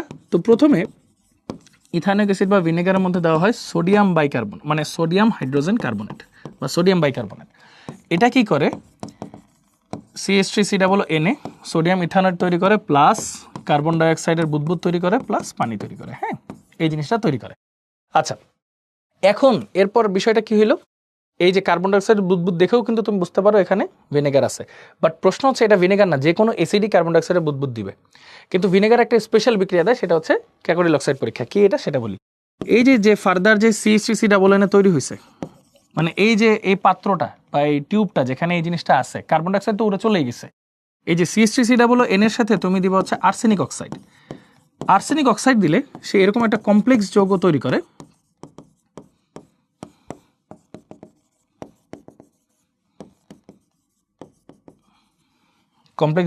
করে, যেটাকে আমরা বলতেছি হচ্ছে, এই যে একটা কমপ্লেক্স যৌগ তৈরি হয়েছে, এই কমপ্লেক্স যৌগটাকে আমরা বলতেছি হচ্ছে ক্যাকোডিল অক্সাইড। হ্যাঁ, ক্যাকোডিল অক্সাইড মূল হচ্ছে তোমার এইটা।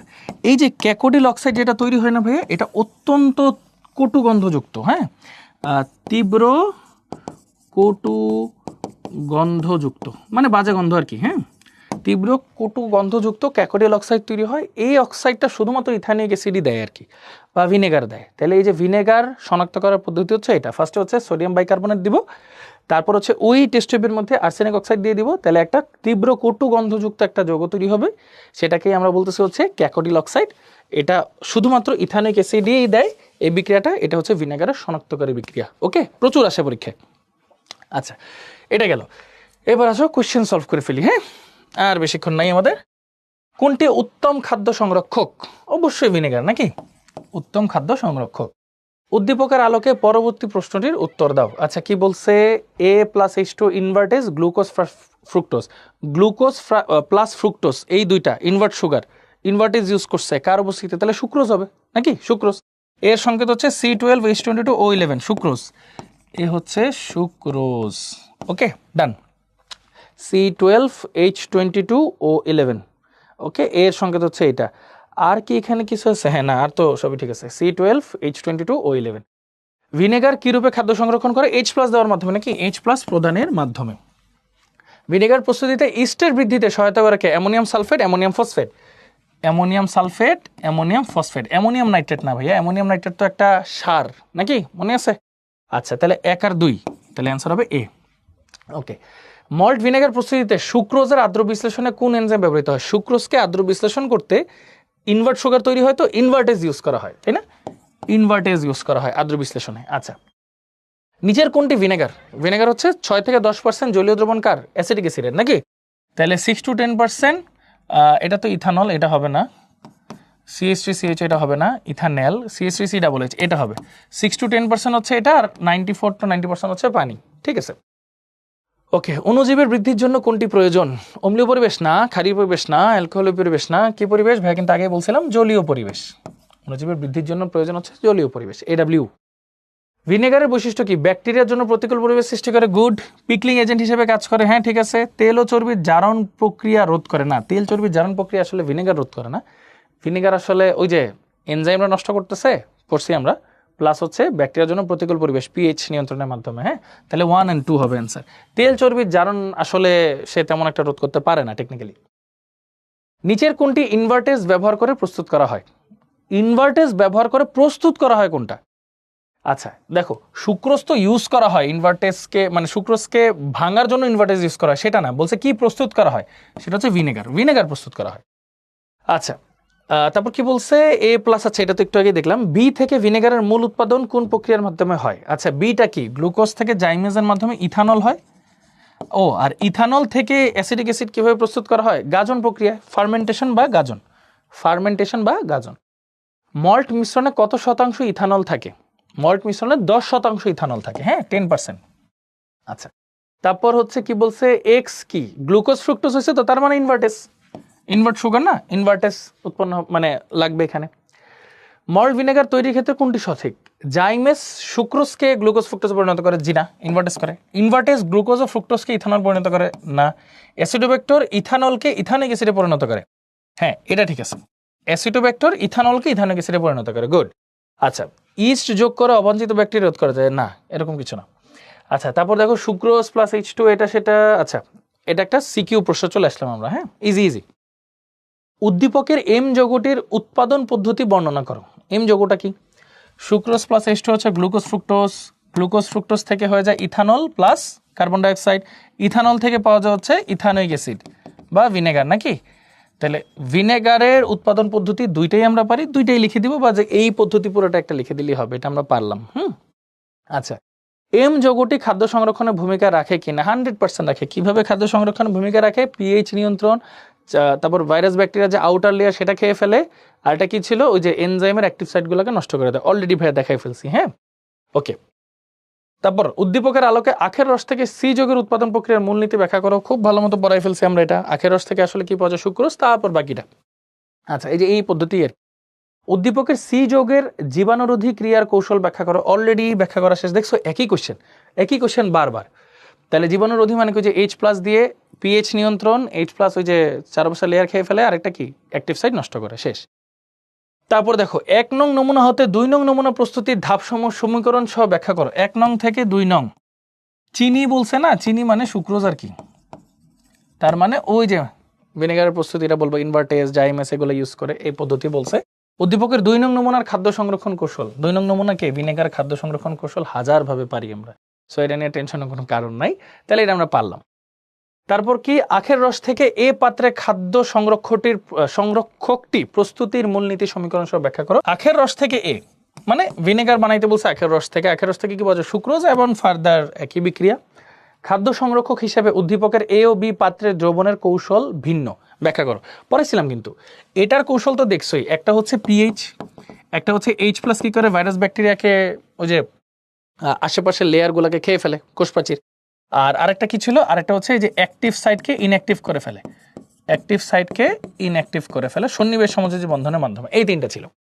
আর সোডিয়াম ক্লোরাইড কি করে ভাইয়া, সোডিয়াম ক্লোরাইড হচ্ছে পানিগ্রাহী, নাকি পানিগ্রাহী বা হাইড্রোফিলিক। এটা কি করে, পানিটা শোষণ করে ফেলে, মানে খাদ্যদ্রব্য থেকে AW কমায় ফেলে। AW কমায় ফেললে কি হবে, ভাইরাস ব্যাকটেরিয়া যেগুলো আছে সেগুলো আর বংশবৃদ্ধি করতে পারবে না, তাদের পরিবেশ নষ্ট হয়ে যাবে। কারণ ভাইরাস ব্যাকটেরিয়া হচ্ছে যত বেশি জলীয় পরিবেশ থাকবে তত বেশি পরিবেশে বাঁচতে পারবে। AW কমায় ফেলার মানে কি বলতো, যে ফ্রি ওয়াটারটা কমে গেল। সো আলটিমেটলি তারা কি করতে পারবে না, ভাইরাস ব্যাকটেরিয়া বংশবৃদ্ধি করতে পারবে না। সো আলটিমেটলি তারা মানে খাদ্যদ্রব্যকে নষ্ট করতে পারবে না। তাহলে কৌশল কিন্তু ভিন্ন, একটা AW কন্ট্রোল করতেছে, আর এটা কিন্তু অন্যভাবে কাজ করতেছে। হ্যাঁ, অ্যাসিডিক করার মাধ্যমে পরিবেশ। এটাই বলছে, পাত্রের দ্রবণ কৌশল ভিন্ন, দুইটার কৌশলই ব্যাখ্যা করতে হবে। তারপর হচ্ছে সমুদ্রের পানি থেকে হয় সাদা দানা, এটা হচ্ছে লবণ, সোডিয়াম ক্লোরাইড। হ্যাঁ, সোডিয়াম ক্লোরাইড। আখের রস থেকে সাদা দানা, দেখো আখের রস বাষ্পীভবন করে সাদা দানা, এটা কিন্তু ওই যে সুক্রোজ।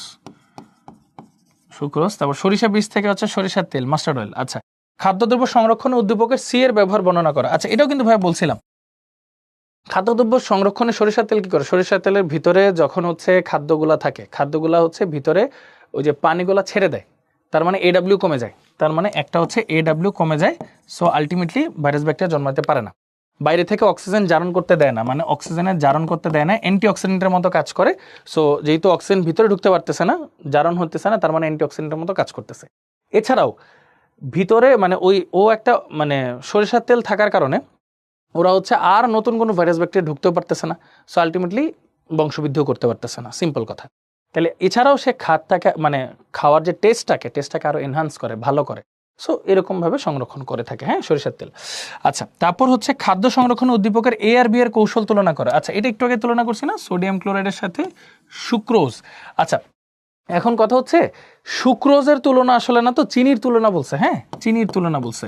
এটার তুলনাটা কিভাবে করবে, দেখো সোডিয়াম ক্লোরাইড হচ্ছে 7 থেকে 8% অথবা 15 থেকে 20%, বিভিন্ন যৌগভেদে এদের যে ব্রাইন বলে আর কি, হ্যাঁ, ব্রাইন বা সোডিয়াম ক্লোরাইডের ঘন জলীয় দ্রবণ, এটা কি করা হয়, এটা যখন কোনো খাদ্যদ্রব্যের উপর রাখা হয়, তারা কি করে, খাদ্যদ্রব্যের ভিতর থেকে পানিটাকে মানে নিজে টেনে নিয়ে AW কমায় ফেলে।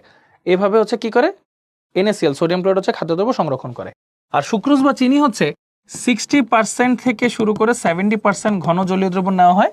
এরা পানিগ্রাহী, এরা কি করে, পানিটা ভিতর থেকে সুন্দর মতো শোষণ করে, AW কমায় ফেলে এটাও কি করে, খাদ্যদ্রব্য সংরক্ষণ করতে পারে। দুইটার প্রসেস সিমিলার, বাট ওই যে পার্সেন্টেজগুলো ডিফারেন্ট। একটা হচ্ছে 7 থেকে 8, একটা 15 থেকে 20, মানে NaCl মানে যৌগভেদে বা খাদ্যভেদে।